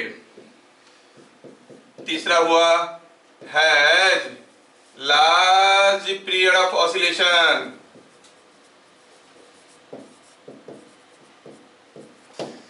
क्या मेरी बात समझ में आया? क्या क्या होता है, ये मैग्नेटिक फील्ड की डायरेक्शन में सजा के रह जाएगा। क्या सर दूसरे मटेरियल में सेम डायरेक्शन में नहीं रहता है? नहीं रहता है। क्या होता है बताएंगे हम। कभी ये इन द डायरेक्शन ऑफ फील्ड रहेगा तो कुछ मटेरियल के केस में परपेंडिकुलर टू द फील्ड रह जाएगा। ये सब इंपॉर्टेंट क्वेश्चंस है एंट्रेंस के लिए, ठीक है। So it gets aligned in the direction of magnetic field, it is weakly attracted towards the external magnetic field and it has large period of oscillation. Why? Because the torque is so small. समझ में आ रहा है? The magnetic moment is so small. तो ये हम लोग कुछ 4 पॉइंट देखे किसके बारे में, पैरामैग्नेटिक मटेरियल के बारे में। Now you have to see all this things for all other two materials like diamagnetic and ferromagnetic। तो चलिए देखते हैं what is A ferromagnetic material.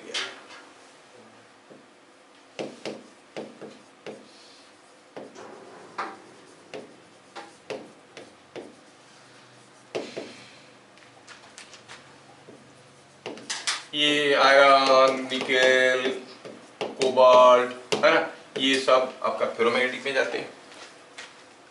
इस किस्म की मटेरियल में क्या होता है,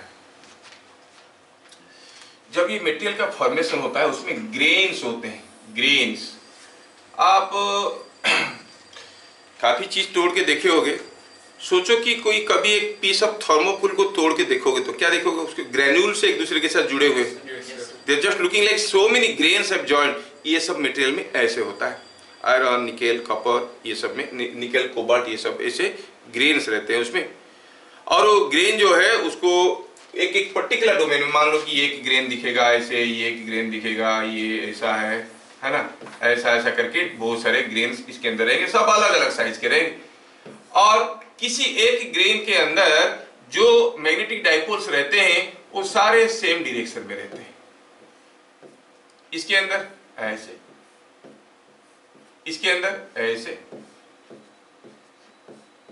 इसके अंदर मान लो ऐसे, तो मैं सब किसी एक पर्टिकुलर डायरेक्शन में रहते हैं। यहां पर ऐसे, यहां पर ऐसे। तो आप देखोगे ग्रुप में रहते हुए भी they are forming a close loop and the net magnetic moment is 0। अगर किसी तरह से ये पीस का ये वाला टुकड़ा को हम छील के निकाल देंगे तो नेट मैग्नेटिक मोमेंट 0 नहीं होगा। आप काफी देखे होंगे, स्क्रू ड्राइवर को काफी दिन यूज करने के बाद वो धीरे धीरे छोटे छोटे आयरन डॉट को खींचने लगता है, क्योंकि टूट गया साइड से तो ये वाला हिस्सा निकल गया। अब बाकी मैग्नेटिक डाइपोल्स मिलके वो ये कंप्लीट नहीं कर रहे हैं अपना लूप, तो magnetic dipole moment is not 0। समझ में आ रहा है नहीं? वो थोड़ा सा हम बोलते हैं मैग्नेटाइज हो गया। कैसे मैग्नेटाइज हो गया? क्योंकि एक टुकड़ा अगर कोने से टूट गया तो हो सकता है कि उसका एक ग्रेन निकल गया और ये लूप कंप्लीट नहीं हो रहा है। बट उसमें एक स्ट्रॉन्ग मैग्नेटिक फील्ड नहीं बनेगा, वो थोड़ा सा बनेगा क्योंकि कुछ डाइपोल्स निकल गए। अभी जो हमारा पैरामैग्नेटिक मटेरियल था उसमें क्या था कि when you are applying an external magnetic field the molecules are having some magnetic dipole moment, they are getting trying to get aligned against the intermolecular friction. अकेले में मुड़ के जाने की कोशिश कर रहे थे। मान लो कि एक डाइपोल ऐसा है, दूसरा डाइपोल ऐसा है, ऐसा है, ये ऐसे घूमने की कोशिश कर रहा है, ये ऐसे घूमने की कोशिश कर रहा है, दोनों एक दूसरे को रगड़ रहे हैं, आगे पीछे धक्का मुक्का होके दोनों को डिफिकल्ट हो रहा है। धीरे से बहुत ही डिफिकल्टी से वो अलाइनमेंट होते थे। लेकिन अब जब इनको हम एक्सटर्नल मैग्नेटिक फील्ड देंगे, ये तीनों एक साथ मुड़ेंगे। समझ में आया क्या? अगर तुम रेंडमली जाना चाहते हो, हम भी रेंडमली जाना चाहते हैं, हम एक भीड़ में, तुम इधर जाना चाहते हो, हम तुम खाने के पास जाना चाहते हो, हम पूजा के पास जाना चाहते हैं, तो फिर तो फिक्सन होगा। तुम भी खाने के पास, हम भी खाने के पास, जो भी हमारे अगल बगल में सब खाने के पास भागना चाहते हैं, तो भीड़ कितने भी हो आराम से चलेगा ही नहीं चलेगा, सब धकेलते हुए उधर ही चलेंगे। अब यहां पर क्या है कि सारे के सारे सेम डायरेक्शन में है, तो all will try to get align in the same direction. सब एक साथ मुड़ेंगे तो फ्रिक्शन क्यों होगा? एक रह जाएगा, दूसरा मुड़ेगा, तब ना फ्रिक्शन होगा। They are all moving together, there is no friction, so they quickly get oriented and magnetized. Strong magnetic field is developed inside. Intensity of magnetization is very high. इसको कहते हैं फेरोमैग्नेटिक मटेरियल। समझ में आया क्या? तो क्या कहेंगे फेरोमैग्नेटिक मटेरियल? ये आपको ज्यादा डेफिनेशन वगैरह नहीं पूछेंगे, मैं बता देता हूँ, क्या मालूम किसी को कब कहीं कहाँ जरूरत पड़ जाएगा।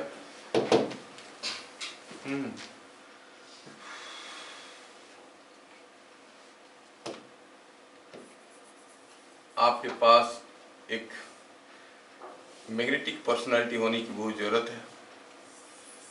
लोग कहते हैं नहीं, देखो अगर आपकी पर्सनालिटी से कोई इंप्रेस नहीं हो रहा है, इसका मतलब नहीं कि आपका नहीं है पर्सनालिटी। हो सकता है कि उसमें ये आयरन कंटेंट कम है, वो पैरामैग्नेटिक है।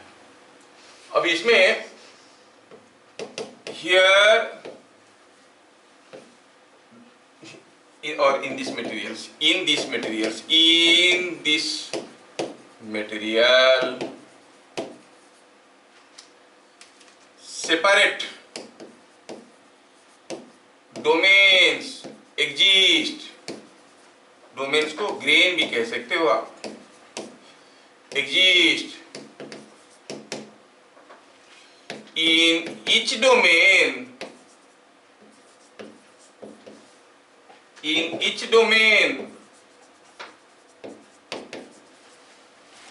all magnetic dipoles lie in same direction।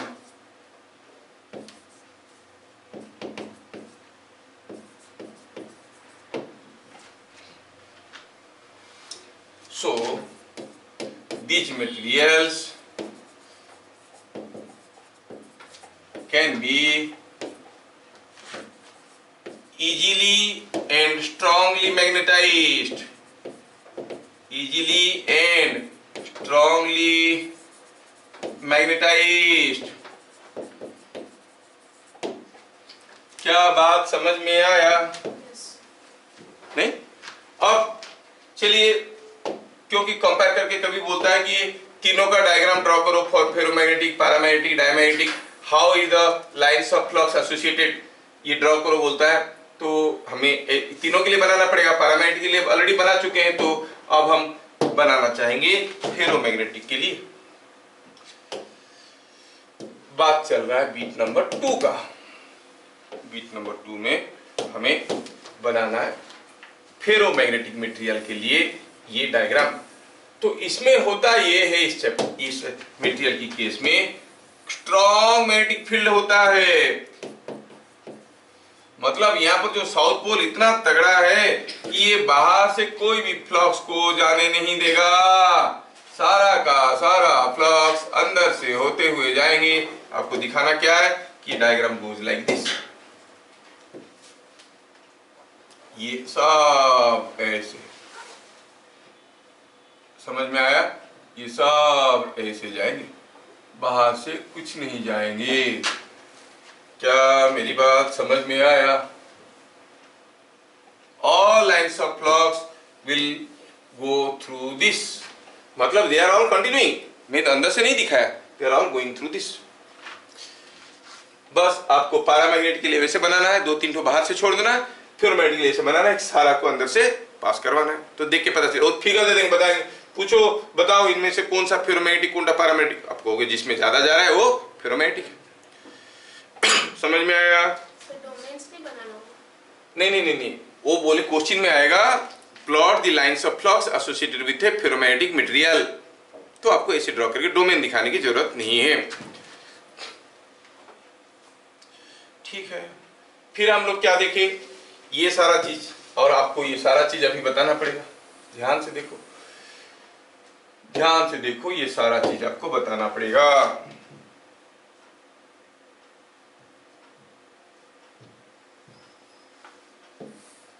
ये सारा चीज बताना पड़ेगा। बताओ आई के बारे में आप क्या कहोगे? अच्छा ये बी था, सॉरी ये बी था, ए बी सी करके लिखते थे, थोड़ा डिसिप्लिन बिगड़ जाएगा तो इसको ए लिख देते हैं। हाँ तो बताओ अभी इसमें क्या हो जाएगा, आई स्मॉल होगा क्या? No, it is large positive. I क्या होता है? Magnetic moment developed per unit volume, strong magnetic moment बन गया तो it is large positive. B क्या है? Very very large as compare to H. I क्या है? I is large positive. समझ में आ रहा है क्या?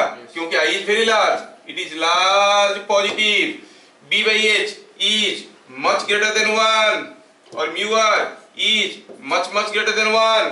mu r का वैल्यू 1200 1300 तक जाता है डिफरेंट आयरन के केस में, 200 300 से शुरू होता है। जैसे एप्सिलॉन r का वैल्यू आप 2 4 6 8 ऐसे पढ़ते हो, mu r का वैल्यू 200 300 400 500 ऐसे चलता है। समझ में आ रहा? तो mu r is b by h that is much greater than 1। बढ़िया है। क्या ये slightly greater than 1? No, it is understood from the statement, लिखने की जरूरत नहीं है। क्या ये चीजें सबको समझ में आया? तो for ferromagnetic material I B chi and mu r, समझ में आया? चलिए नेक्स्ट हो गया, क्या था नेक्स्ट वाला पॉइंट, उसको भी देखना है, डी था। अब ये स्टेटमेंट को भी लिखेंगे, सारे स्टेटमेंट को सारे केस में लिखेंगे।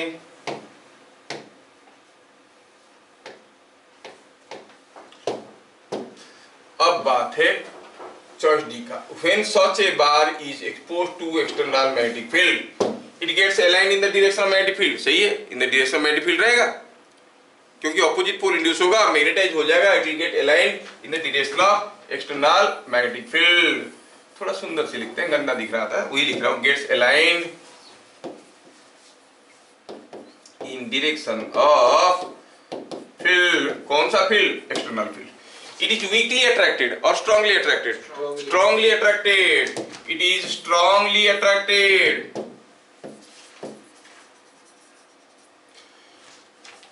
It has a large period of oscillation और small period of oscillation। हम जानते हैं कि इसको जब घुमा देंगे जो टॉर्क आएगा वो m क्रॉस b है और m इसका काफी तगड़ा है, तो स्ट्रॉन्ग टॉर्क आएगा, तो फटाक से घूम के वापस आएगा। तो थोड़ा सा अगर डिस्प्लेस करके छोड़ोगे कुड़कुड़ कुड़कुड़ कुड़कुड़ कुड़कुड़ करेगा, देख के पता कर लोगे ये स्ट्रांगली ऑसिलेट कर रहा है, तो मतलब ये मतलब क्विकली ऑसिलेट कर रहा है, मतलब ये फेरोमैग्नेटिक है। वो बोलेंगे two similar bars were suspended in a magnetic field when they were given small oscillations, one bar oscillates slowly and other one very fast। out of them which one is more which one is ferromagnetic for which one is paramagnetic? जो धीरे धीरे करेगा वो paramagnetic. और किसके लिए mu R ज्यादा है, ऐसे पूछ लेंगे। देखो म्यू आर जिसके लिए ज्यादा होगा उतना, फेरोमैग्नेटिक में भी अलग अलग मटेरियल है, जिसके लिए म्यू आर ज्यादा होगा वो जल्दी जल्दी ऑसिलेट करेगा। मेरी बात समझ में आ रहा है? ठीक। तो बात चल रहा था, क्या लिखेंगे? Has large period of oscillation की जगह क्या लिखेंगे? Has small period of oscillation. थोड़ा फॉर्मूले को भी लिख देते हैं तो आपको कंफ्यूजन नहीं रहेगा। Time period of oscillation was 2 pi root over of moment of inertia. अभी फंसेंगे, आई लिखेंगे तो इसलिए नहीं लिख रहे हैं, तुम लोग कंफ्यूज कर जाओगे। आई बाई बी एम होता है, नहीं, I is moment of inertia. तो क्या लिखेंगे? It has small period of oscillation.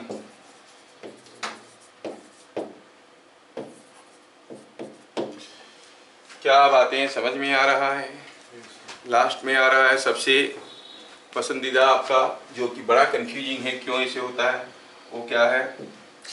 It is diamagnetic material. Class खत्म होगा तभी छोड़ेंगे, क्योंकि इसका हिस्सा बच जाएगा, नहीं पढ़ाएंगे, मर्जी आपका है, ठीक है। What ever is the other class you adjust, पूरा खत्म नहीं होगा, इसका थोड़ा सा बच जाएगा, उसको नहीं पढ़ाएंगे हम। मूड बदल जाता है। तुम लोग कभी गुपचुप खाए हो? बीच में अगर बोलेगा मसला खत्म हो गया, फिर खाते हो? नहीं खाएंगे, चल फिर अगले दिन खाएंगे, मूड खराब हो, नहीं तो खा लेते नहीं। हाँ, तो मूड खराब मत करना मेरा।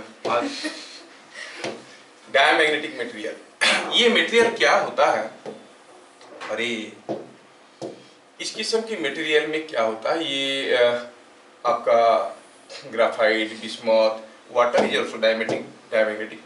ये बिस्मथ हुआ, ग्राफाइट हुआ, ये सब आपका डायमैग्नेटिक मटेरियल है।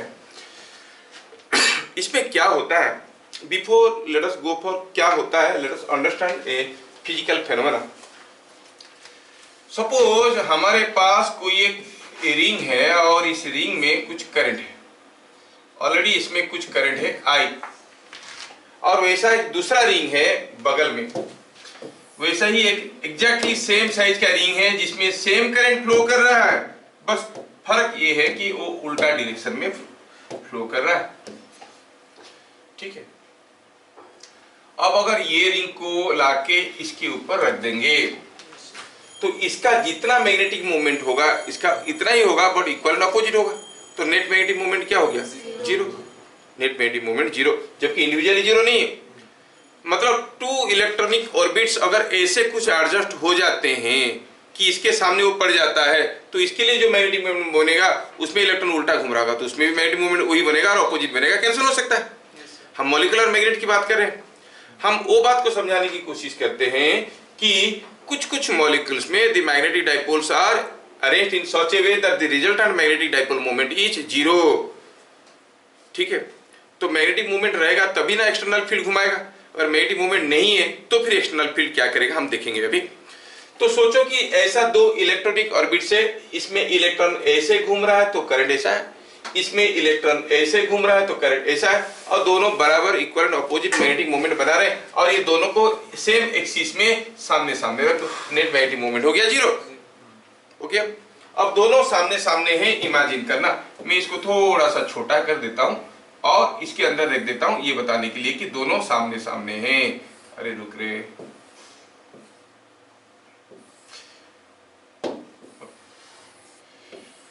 दोनों सेम साइज के हैं लेकिन दोनों सामने सामने, मैं दिखाने के लिए ऐसे किया हूं। अब net magnetic movement is zero. Now I bring a north pole towards it. मैं कोई एक्सटर्नल मैग्नेटिक फील्ड इसमें अप्लाई किया, suppose I apply a north pole to this, as seen from the north pole, क्या होगा इसमें? Anti clockwise current बनेंगे, कुछ induced current बनेंगे। तो ये वाले रिंग में एक इंड्यूस्ड करंट बनेगा एंटी क्लॉकवाइज, सॉरी, तो ऐसे बनेगा I0, और इसमें भी बनेगा I0। अब क्या हुआ? एक रिंग में नेट करंट हो गया I प्लस I0, क्योंकि इसमें पहले से करंट था, क्योंकि इलेक्ट्रॉन मूव कर रहे थे। दूसरे रिंग में नेट करंट क्या हो गया? I minus I0।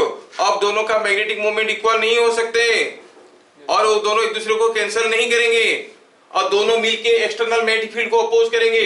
मेरा नॉर्थ पोल है तो ये दोनों मिलके यहाँ पे क्या बनाएंगे? North pole by Lenz's law. तो like pole will be developed instead of unlike pole. यहाँ पर क्या होता था?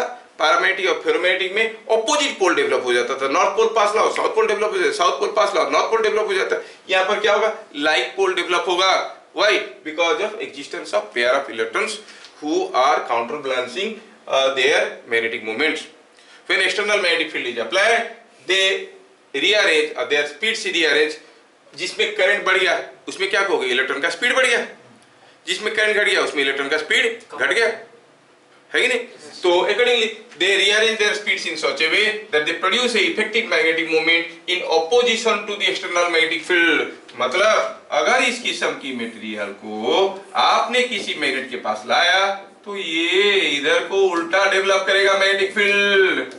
क्या मेरी बात समझ में आ रहा है? उल्टा डेवलप करेगा। ये हो गया डायमैग्नेटिक मटेरियल। क्या मैं समझा पाया?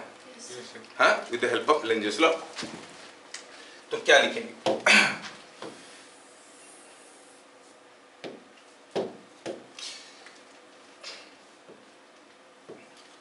In this type of materials,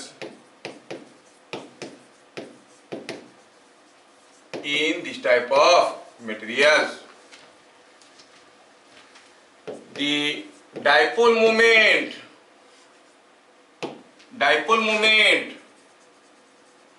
associated with molecules is zero due to existence of pair of electrons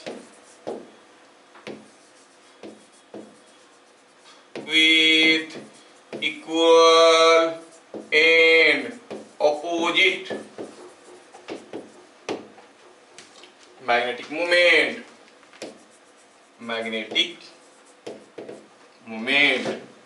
Equal and opposite magnetic moment. क्या मेरी बात समझ में आ रहा है?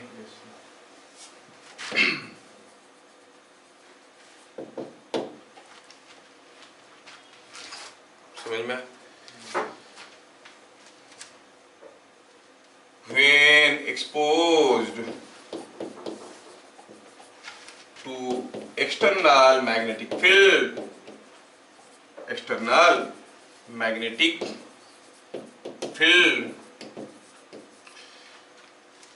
they are weakly magnetized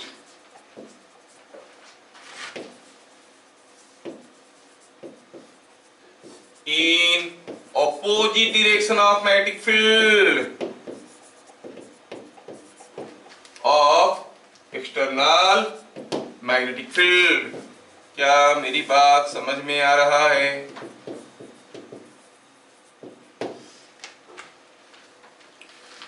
समझ में आ रहा है? Opposite direction of magnetic field ये अलाइन हो जाते हैं। समझ में आया?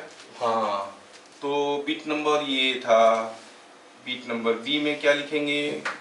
बीट नंबर बी में तो हमें वो फिगर बनाना पड़ता है, how is the diamagnetic material. तो उस फिगर को कॉपी करके लेके आएंगे।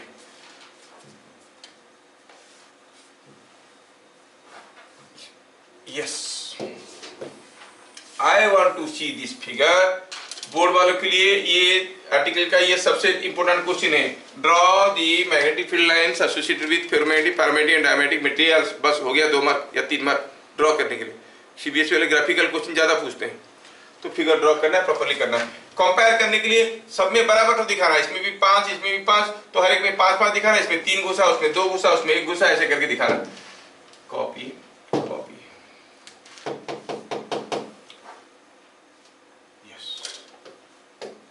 अब ई हो गया हमारा डायमैग्नेटिक मटेरियल।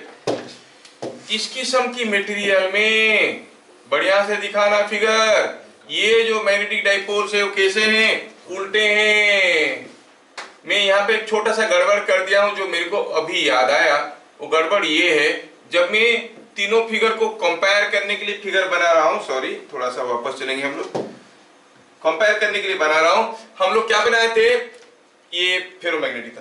पैरामैग्नेटिक में क्या दिखाए थे हम लोग? अंदर दिखाए थे कि यहाँ पर पैरामैग्नेटिक मटेरियल में, अरे कहाँ गया?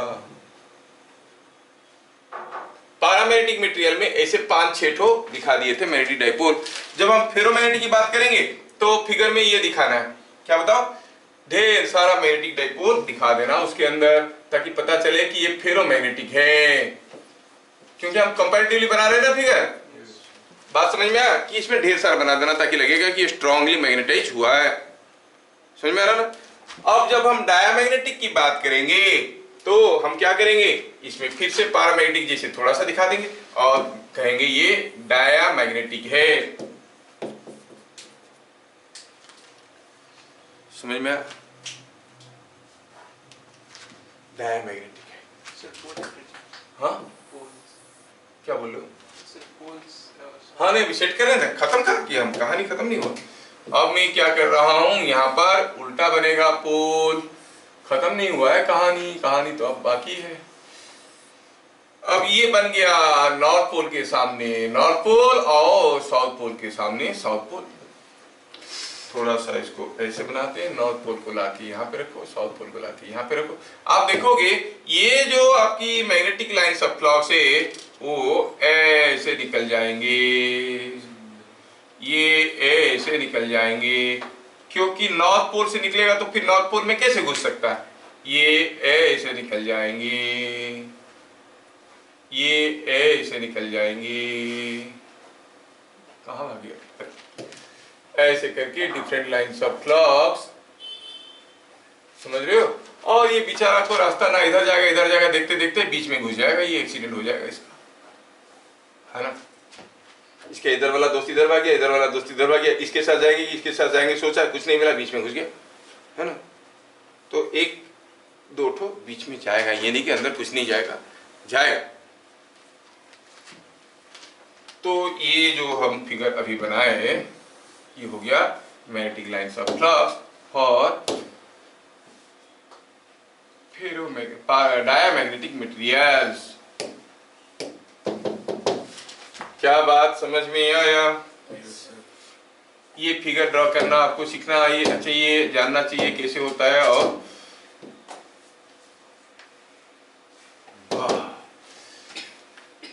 समझ में आ गया? अगर ये समझ में आ गया तो नेक्स्ट पॉइंट मेरे ख्याल से आप लोग बना दोगे। नेक्स्ट पॉइंट क्या था बताओ? नेक्स्ट पॉइंट थी था सी में, क्या था सी में, कुछ ऐसा था, यस सी में था ये सब चीजें, आई क्या है, एच क्या है, ये सब के बारे में हमें देखना है।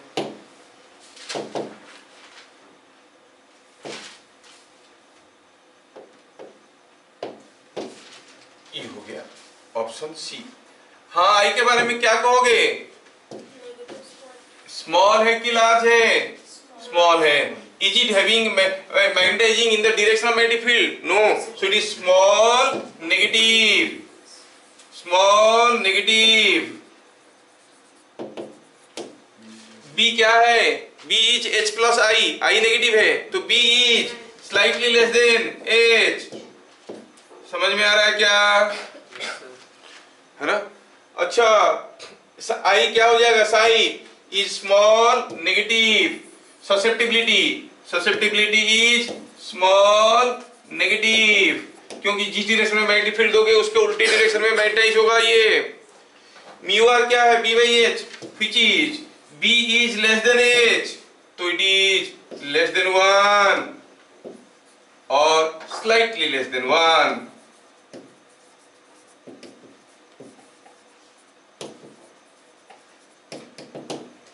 चलिए बताओ, पैरामैग्नेटिक की केस में आई क्या हो गया था? Small positive. B is equal to H, greater than H, smaller than H, slightly greater than H, slightly greater than H। Susceptibility small positive, large positive, small negative, large negative, small positive। अच्छा, mu r less than 1, more than 1, equal to 1, much more than 1, slightly greater than 1। Similarly ferromagnetic के और paramagnetic, एक ये सब हो गया 1 mark वाला question, रह जाएगा याद आराम से। और आखिर में क्या रह गया भाई? आखिर में रह गया हमारा डी के बारे में कुछ था वो। अच्छा, ये क्या इफेक्ट दिखाएगा? ये डी के बारे में देखना।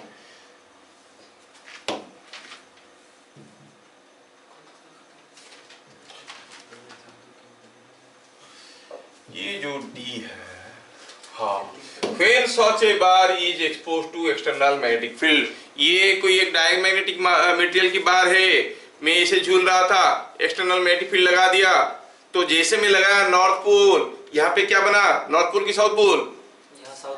अबे साउथ पोल बनेगा तो खींचेगा, अभी तो रिपील कर रहा है। नॉर्थ पोल बनेगा, नॉर्थ पोल बनेगा तो ये नॉर्थ पोल को रिपील करेगा, भागेगा ये इधर, जैसे ये भागेगा ये आएगा तो फिर से ये बन जाएगा, जो आएगा वो बन जाएगा नॉर्थ पोल, ये नॉर्थ पोल बन जाएगा, इसको भगाएगा, मतलब अल्टीमेटली झूलते झूलते अल्टीमेटली होके ऐसे रह जाएगा, ना इसको आने देगा ना इसको आने देगा। So when it is suspended or exposed to external magnetic field, it gets aligned in the direction of magnetic field. No, it gets aligned perpendicular to the direction of magnetic field. समझ में आया क्या? It gets aligned perpendicular to the direction of magnetic field. ये समझ में आना जरूरी है। It gets aligned to in direction नहीं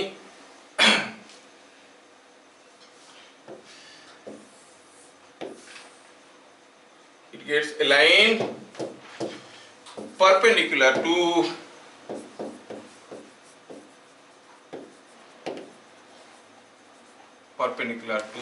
direction of external magnetic field. It is strongly attracted लिखा था, अब क्या लिखेंगे? It is strongly और weakly, क्योंकि weak बन रहा है फील्ड अंदर. It is weakly attracted or repelled. ये लाइक पोल डेवलप करता है तो अट्रैक्ट होगा कि रिपेल होगा? वही तो नॉर्थ पोल लाओगे, उसके पास नॉर्थ पोल बनेगा तो अट्रैक्ट करेगा कि रिपेल करेगा? और वीक पोल बन रहा है तो वीकली रिपेल करेगा. It is weekly repelled.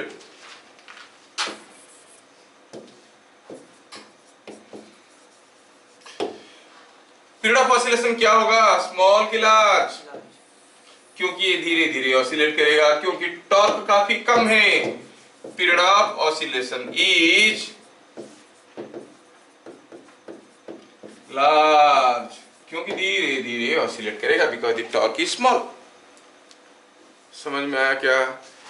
तो ये हो गया categorization of ferromagnetic, paramagnetic and diamagnetic material. आखिर एक दो चीजों पे देखना है अभी, what is I versus H diagram and hysteresis loop. ठीक है, उसके बाद ये चैप्टर खत्म हो जाता है.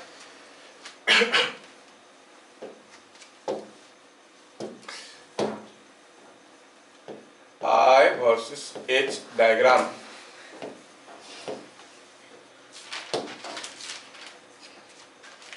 सपोज हम किसी एक मटेरियल का I वर्सेस H डायग्राम करेंगे.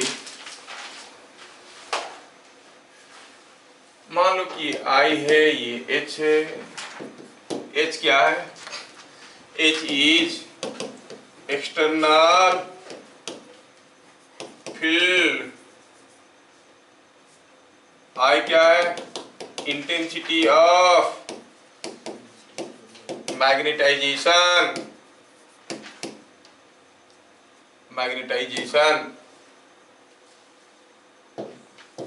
Intensity of magnetisation. यहां पर draw I versus H diagram for ferromagnetic, paramagnetic and diamagnetic material, ऐसे करके पूछेगा. समझ में आया? ठीक है,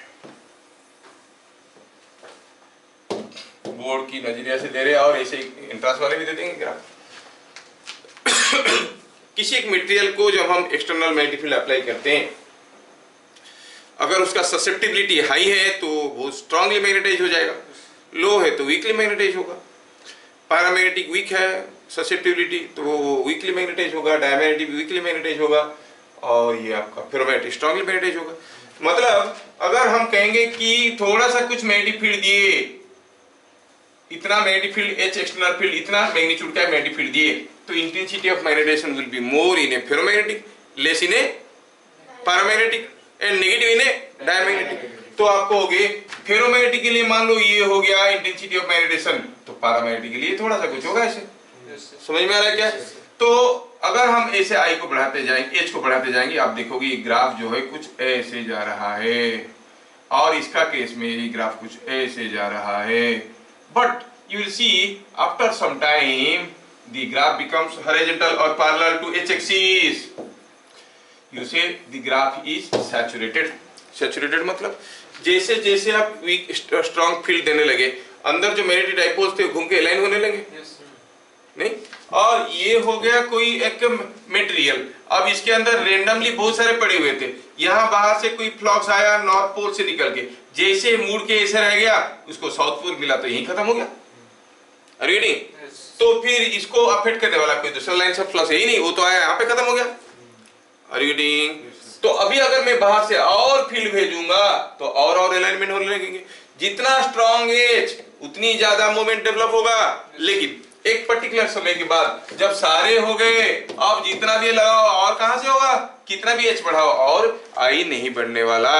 that is called the material is saturated. कोई नहीं पूछेगा तो खाली जान दो. तो इसलिए क्या हुआ, इस पॉइंट के बाद एच को फर्दर बढ़ाओगे, I विल रिमेन कांस्टेंट. तो ये किसका हुआ? पैरामैग्नेटिक. ये फेरोमैग्नेटिक. डायमैग्नेटिक के केस में वो भी स्मॉल होता है लेकिन नेगेटिव होता है, तो the diagram will go something like this. समझ में आया क्या? ये हो गया diamagnet. I versus H diagram, क्या बात समझ में आया? ठीक। Now will go for hysteresis. Look, and one more thing is there, Curie's law and Curie temperature. ठीक है, थोड़ी छोटी टाइम, एक एक वन लाइन और से। Before I go for that I would like to say about Curie's law.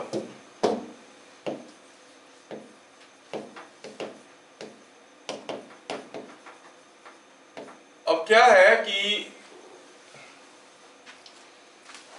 जो किसी एक ग्रेन के अंदर, फेरोमैग्नेटिक मटेरियल में किसी एक ग्रेन के अंदर जो डाइपोल्स एक ही डायरेक्शन में थे, वो डाइपोल्स क्या थे? Because of different electronic orbits.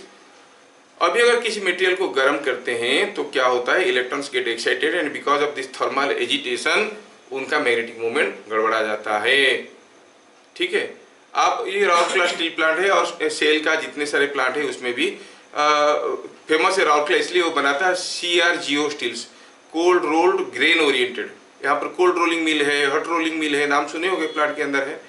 तो कोल्ड रोल्ड ग्रेन ओरिएंटेड, एक हुआ cold rolled non oriented, CRGO steel. CRGO steel use होता है ट्रांसफार्मर बनाने के लिए। उसमें क्या करते हैं कि ये कोई एक मटेरियल है, इसमें अगर ग्रेन्स ऐसा ऐसा है, तो जब ये मटेरियल ठंडा होगा, ये अगर मटेरियल ठंडा होगा, अगर इसको रोलिंग कर देंगे, रोलर के अंदर डाल देंगे, पतला शीट बना देंगे, ये रोलर ऐसे घूम रहा है, ये ऐसे घूम रहा है, तो क्या होगा? ये इधर चलेगा, पतला होके निकलेगा, तो आप देखोगे ये सब पिचक के ग्रेन सब ऐसे आ जाएंगे। लेकिन जब कोल्ड कंडीशन में ऐसे करोगे, उसकी अंदर की जो मैग्नेटिक डाइपोल्स थे वो ऐसे ही रहेंगे, उसी डायरेक्शन में रहेंगे। तो क्या होगा? इस डायरेक्शन में आसानी से मैग्नेटिक फ्लक्स घुस सकता है ट्रांसफार्मर कोर को, इससे बनाते हैं CRGO स्टील, कहते हैं cold rolled grain oriented steel. लेकिन ठंडा में इसको करना बड़ा मुश्किल होता है क्योंकि स्ट्रांग होता है, तो गर्म करके करते हैं। जहां पर हमें उसका मैग्नेटिक प्रॉपर्टी जरूरत नहीं है, वहां पर हम लोग क्या करते हैं? गर्म करके इसको पिच कर देते हैं, पिचका के प्लेट बना देते हैं, उसको कहते हैं CRNO, cold rolled non oriented steel. Pipe वगैरह बनाना है, उसमें मैग्नेटिक प्रॉपर्टी क्या जरूरत है? पानी तो भेजना है ही नहीं, तो इसमें CRNO बना देते क्योंकि प्लेट बनाना आसान हो जाता है। जिस सेल का जितने सारे दुकान खुले हैं, जैसे भिलाई, दुर्गापुर, बोकारो एंड राउरकेला, उसमें से सिर्फ राउरकेला बनाता है ये सब चीजें। ठीक है, और you must know that Rourkela is famous for making the biggest pipes of Asia. इतने बड़े बड़े पाइप और कहीं नहीं बनता है। इतना बड़ा बड़ा पाइप यहाँ पर बनता है कि उसके अंदर से ट्रक्स जा सकते हैं आराम से, बहुत बड़े बड़े पाइप यहाँ पर बनते हैं। ठीक है, क्यूरीज लॉ, ये क्यूरीज लॉ क्या कहता है? हाँ, तो कहाँ पे आ रहे थे? जब किसी एक मटेरियल को गर्म करते हैं, because of thermal agitation, the electrons वो अपना मैग्नेटिक मोमेंट को भुला देते हैं, तो डिस्टर्ब हो जाता है। तो क्या कहते हैं कि susceptibility of a material is inversely proportional to the absolute temperature. समझ में? तो सिंपल है, क्यूरीज लॉ क्या कहता है? Susceptibility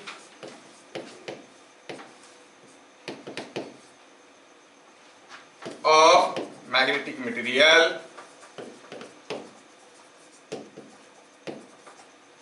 is inversely proportional to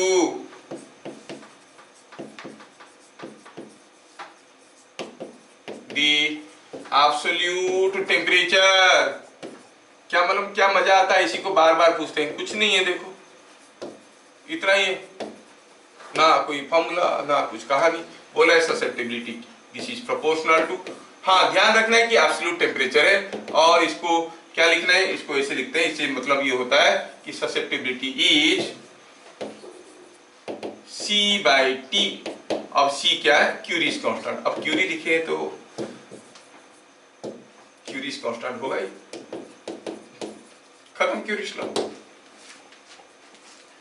ठीक है, तो टेम्परेचर अगर बढ़ेगा ससेप्टिबिलिटी घटेगा। फेरोमैग्नेटिक मटेरियल के केस में ससेप्टिबिलिटी इज वेरी हाई। जैसे जैसे आप टेम्परेचर बढ़ाओगे फेरोमैग्नेटिक मटेरियल का, ससेप्टिबिलिटी घटने लगेगा। घटते घटते जब वो पैरामैग्नेटिक के आसपास हो जाएगा, जिस टेम्परेचर में फेरोमैग्नेटिक मटेरियल पैरामैग्नेटिक मटेरियल जैसे बिहेव करने लगेगा, उस टेम्परेचर को कहते हैं क्यूरी टेम्परेचर। खत्म। समझ में आया क्या? दूसरा चीज क्या याद रखना है? In case of ferromagnetic materials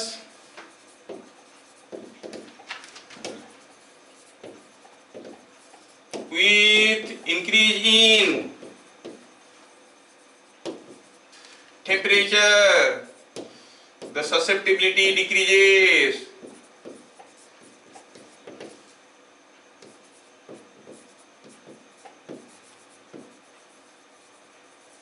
Susceptibility decreases.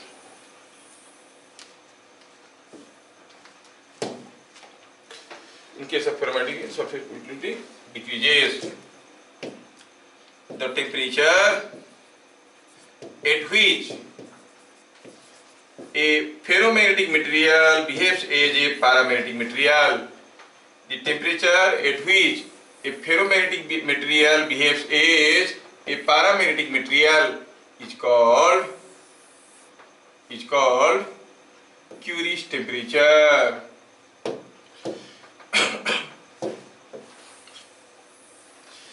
The temperature at which a ferromagnetic material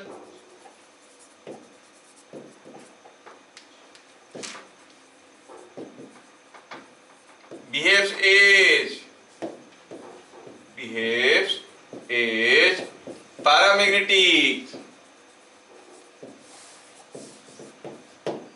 ठीक है ना, वो क्या, that is called Curie's temperature, उसको कहते हैं Curie's temperature. Paramagnetic is called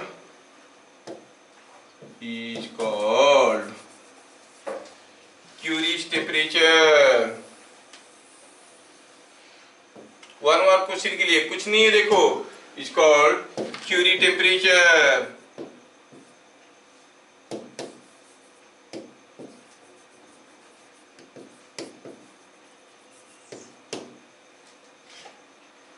समझ में आया कितना सिंपल है. इसका मतलब इफेक्ट पारा और डाई पे नहीं होता. फेरोमैग्नेटिक जब पारा में कन्वर्ट हो जाता है उसको क्यूरी टेम्परेचर कहते हैं. छोला जब बॉयल कर जाता है उसको बॉइलिंग पॉइंट ऑफ छोला कहते हैं. सर उसका मैंगो और बनाना से कोई क्या रिलेशन होगा? फिर फेरोमैग्नेटिक कन्वर्ट हो जाएगा पारामैग्नेटिक में, जो टेम्परेचर में, उस टेम्परेचर को कहते हैं क्यूरी टेम्परेचर. बाकी सब तो ऐसे ही कम है, इसको कम कराना है टेम्परेचर बढ़ा के. समझ में आया? Now hysteresis loop.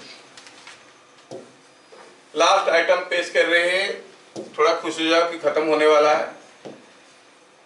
कितने टेंशन लेके कुछ लोग बैठे हैं. नहीं आयुष, वो तो पूरा रोना रोना आ रहा है. नहीं ठीक.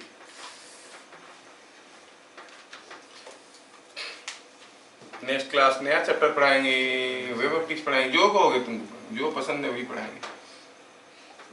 नहीं कहोगे तो नहीं पढ़ाएंगे, मेरे को क्या है. अच्छा, अगर मैं आई वर्सेस एच डायग्राम करता हूं, कुछ नहीं लिखने है इसके बारे में.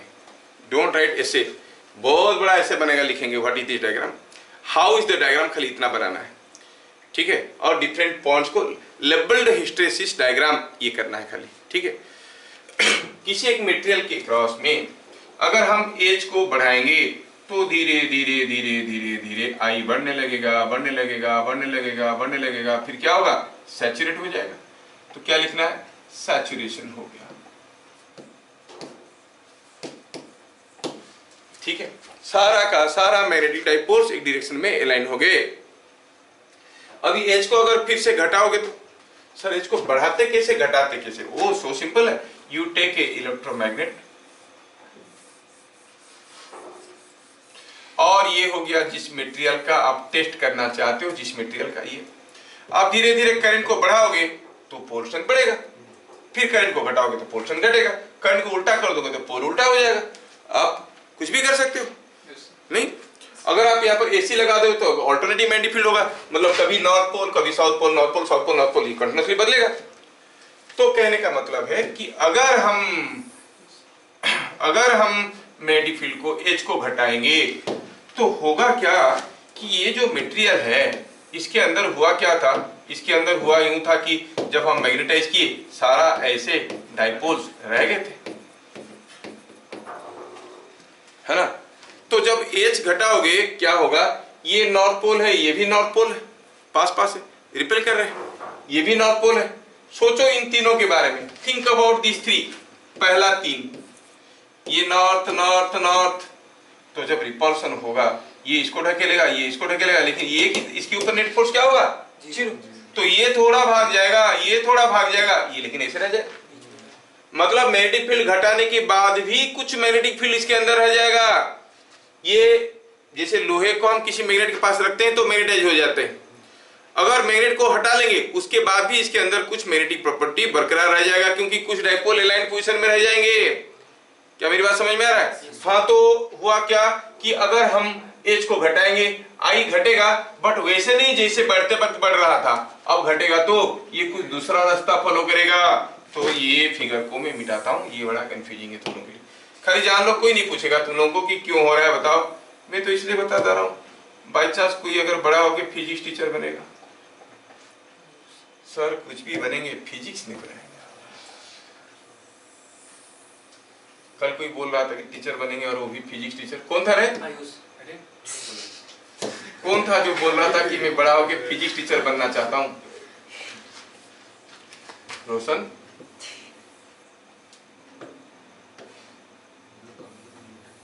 अरे क्या हो गया? अभी तक म्यूट है। ठीक है,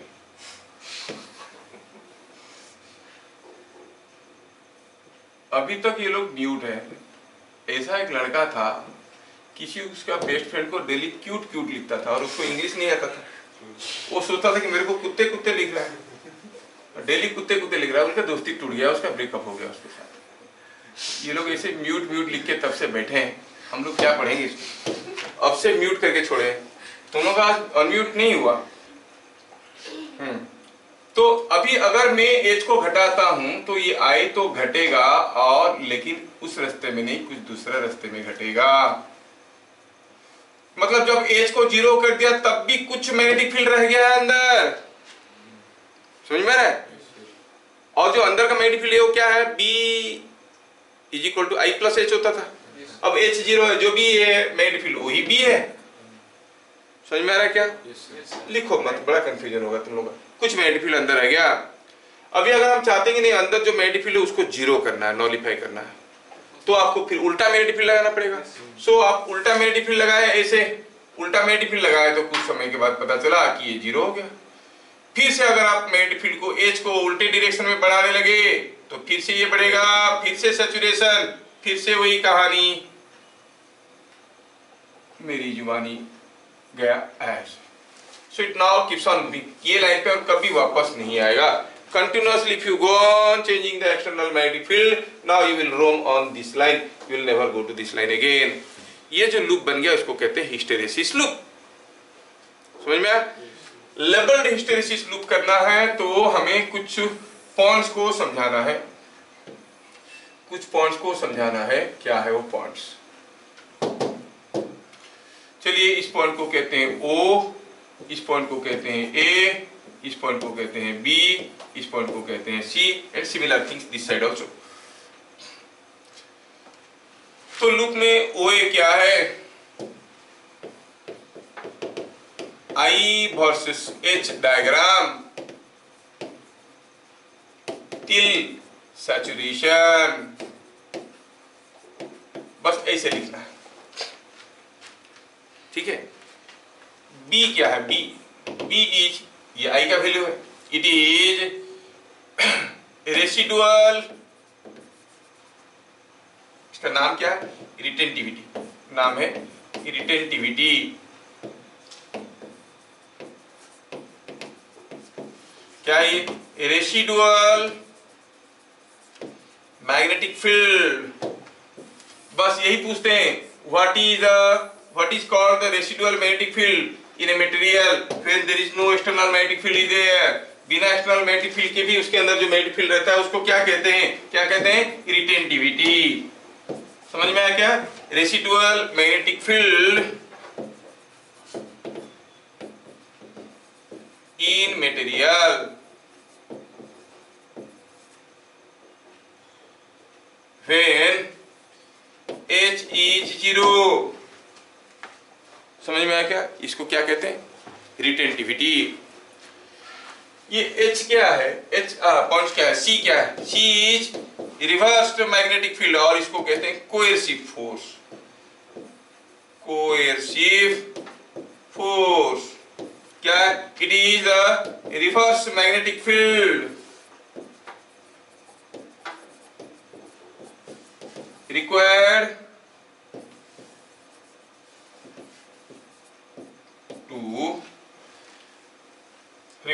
to nullify external magnetic field, required to nullify residual magnetic field, to compensate or to counterbalance or to cancel residual magnetic field। जो अंदर कुछ मैग्नेटिक फील्ड था उसको कैंसिल करने के लिए उल्टा फील्ड देना पड़ेगा। कितना देना पड़ेगा? ओसी। आप कहोगे ओसी ये ओबी है, बी पॉइंट तो है, ओबी क्या है? ओबी इज दिस पॉइंट, ये लेंथ। समझ में आया? OB is representing the magnetic field, retentivity. समझ में आया? ये जो लूप बन गया आपके सामने, इस लूप का एरिया क्या रिप्रेजेंट करता है? इसका एरिया क्या रिप्रेजेंट करता है? The area represents the amount of energy loss in one complete oscillation. Energy loss पर unit volume in one complete oscillation. अब क्या हो रहा है? आप मैग्नेटिक फील्ड को बढ़ाए, फिर घटाए, फिर नेगेटिव किए, नेगेटिव में बढ़ाए, फिर से घटाए, फिर से जीरो किए, पॉजिटिव में बढ़ाए। तो that means you are applying alternating current across a solenoid. समझ में आ रहा है क्या? सो द एनर्जी लॉस इसमें जो है, क्योंकि सारे मॉलिक्यूल्स ऐसे ऐसे मैग्नेटिक फील्ड के साथ की डायरेक्शन में घूम रहे हैं। हिस्टेरिसिस में होता क्या है? सब मॉलिक्यूल हरदम मैग्नेटिक फील्ड की डायरेक्शन में घूमने की कोशिश कर रहे हैं, और मैग्नेटिक फील्ड का पोलैरिटी अगर बदल रहा है, हर एक डाइपोल अंदर अंदर घूमने की कोशिश कर रहे हैं। इंटरमॉलिक्यूलर फ्रिक्शन है, अंदर से हीट जनरेट हो रहा है। So that energy loss is called hysteresis loss. समझ में आ रहा है? तो क्या लिखेंगे? Area enclosed by the loop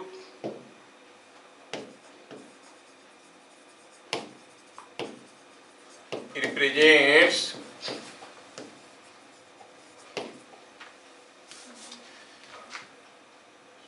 hysteresis energy loss or hysteresis loss, energy loss per unit volume per cycle of alternating magnetic field, alternating magnetic field।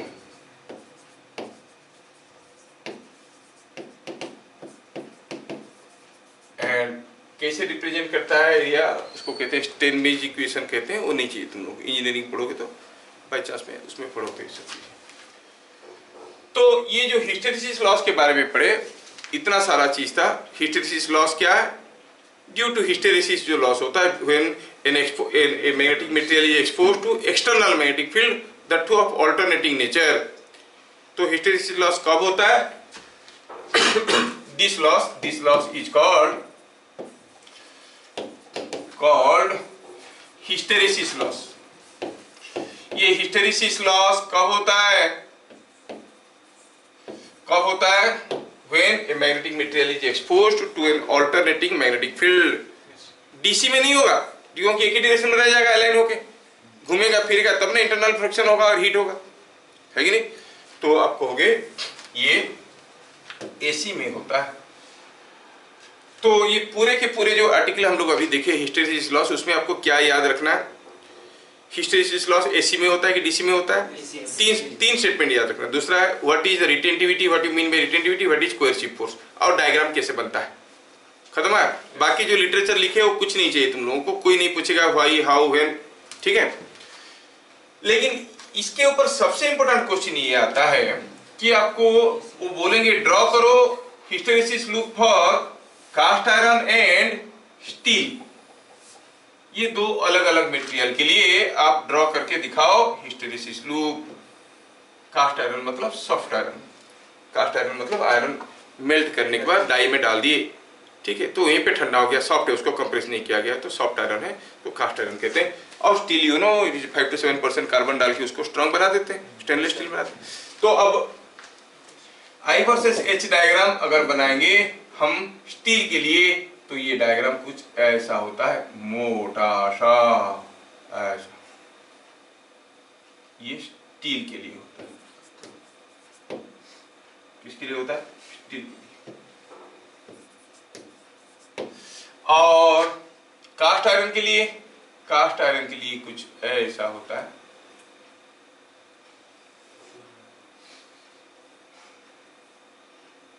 समझ में आया? कहने का मतलब है इसमें रिटेंटिविटी भी काफी कम रहता है, कोएर्सिव फोर्स भी काफी कम रहता है। अगर आपको कहीं मटेरियल लेके उसको मैग्नेटाइज करना है और मैग्नेट करने के बाद अगर एक्सटर्नल मैग्नेटिक फील्ड हटा दोगे तब भी इसमें स्ट्रॉन्ग मैग्नेटिक फील्ड रहेगा। So it is used to make permanent magnets, क्योंकि रिटेंटिविटी इज हाई। समझ में आया? कोएर्सिव फोर्स हाई है, क्या फायदा हुआ? कोएर्सिव फोर्स हाई नहीं होगा तो रिवर्स डायरेक्शन में स्ट्रॉन्ग मैग्नेटिक फील्ड चाहिए न्यूट्रलाइज करने के लिए, नहीं तो ऐसे कहीं पड़ा रहेगा, अर्थ की मैग्नेटिक फील्ड के चलते न्यूट्रलाइज हो जाए। तो स्ट्रॉन्ग है इसलिए अर्थ की मैग्नेटिक फील्ड से वो न्यूट्रलाइज नहीं होगा। तो ये हो गया स्टील के लिए। कास्ट आयरन के लिए अगर आपको चाहिए कि कोई चीज मैग्नेटाइज हो और तुरंत ये डिमैग्नेटाइज हो, जैसे मैग्नेटिक फील्ड हटा दे, तो इसको यूज करो। क्रेन्स में क्या करते हैं वो लोग, क्रेन्स में मैग्नेट लगा के ऐसे बहुत बड़ा सा मैग्नेट रहेगा, उसमें करंट पास करेंगे, वो मैग्नेटाइज हो जाएगा, नीचे का आयरन ब्लॉक को खींच लेगा, फिर दूसरी जगह लेके जाएंगे, वहां पर करंट बंद कर देंगे तो ये मैग्नेटाइज छोड़ देगा तो गिर जाएगा। अगर नहीं छोड़ेगा, अपना मैग्नेटिक स्ट्रेंथ के कारण पकड़ के रखेगा तो बड़ा मुश्किल हो जाएगा। तो किसमें, कौन सा मटेरियल में बनाएंगे? समझ में आ रहा है? और इसमें एनर्जी लॉस बहुत ज्यादा होता है। इसको अल्टरनेटिंग फील्ड में अगर दे देंगे तो कितने ज्यादा एनर्जी लॉस पर यूनिट वॉल्यूम, पर यूनिट वॉल्यूम लिखा है ना, हाँ, पर यूनिट वॉल्यूम पर साइकिल होता है, जबकि इसमें एनर्जी लॉस नहीं होता। समझ में आ रहा है? तो ये आपको याद रखना है कि कास्ट आयरन का ऐसा होता है, स्टील का ऐसा होता है, और क्या क्या एडवांटेज है आपको समझ में आया? समझ में आया? बस यही चीज को 25 बार पूछा होगा सीबीएसई वालों ने। समझ में आ रहा? ड्रॉ करो डायग्राम कास्ट आयरन के लिए। और क्या क्या आया, जैसे ये आया है, ये वाला बहुत बार आया है, और जो पूछा था हिस्टैरिसीस लूप ड्रॉ करो, और ये कोएर्सिव फोर्स रिटेंटिविटी काफी कभी कभी बाई चांस में पूछा है। क्यूरीज लॉ बार बार पूछता है, और फिर पूछता है कि ये तीनों को ड्रॉ करो, ये ग्राफ्स है ना, और ये गेट्स अट्रैक्टेड स्मॉल, हाँ, डिस्टिंग्विश बिटवीन फेरोमैग्नेटिक और पैरामैग्नेटिक और डायमैग्नेटिक बाय 2-3 एग्जांपल्स। तो आपको ये लिखना है, ये वीकली अट्रैक्टेड, ये स्ट्रांगली अट्रैक्टेड, है ना, ऐसे करके। और ये सबसे ज्यादा बार आया है तीनों के लिए, पारा फेरो और डाया के लिए, तीनों के लिए ये डायग्राम ड्रॉ करने के लिए आता है। कभी कभार आया है मैग्नेट के लिए एंड ऑन और ब्रॉड साइड ऑन पोजीशन में मैग्नेटिक फील्ड निकालो, तो आप लोग ये सारा चीज अभी कर सकते हो। क्या सबको समझ में आया? चलिए आज आप लोग थोड़ा ज्यादा समय बैठे, लेकिन को चैप्टर खत्म हो गया। फिर मिलेंगे अगले क्लास, तब तक के लिए जय हिंद।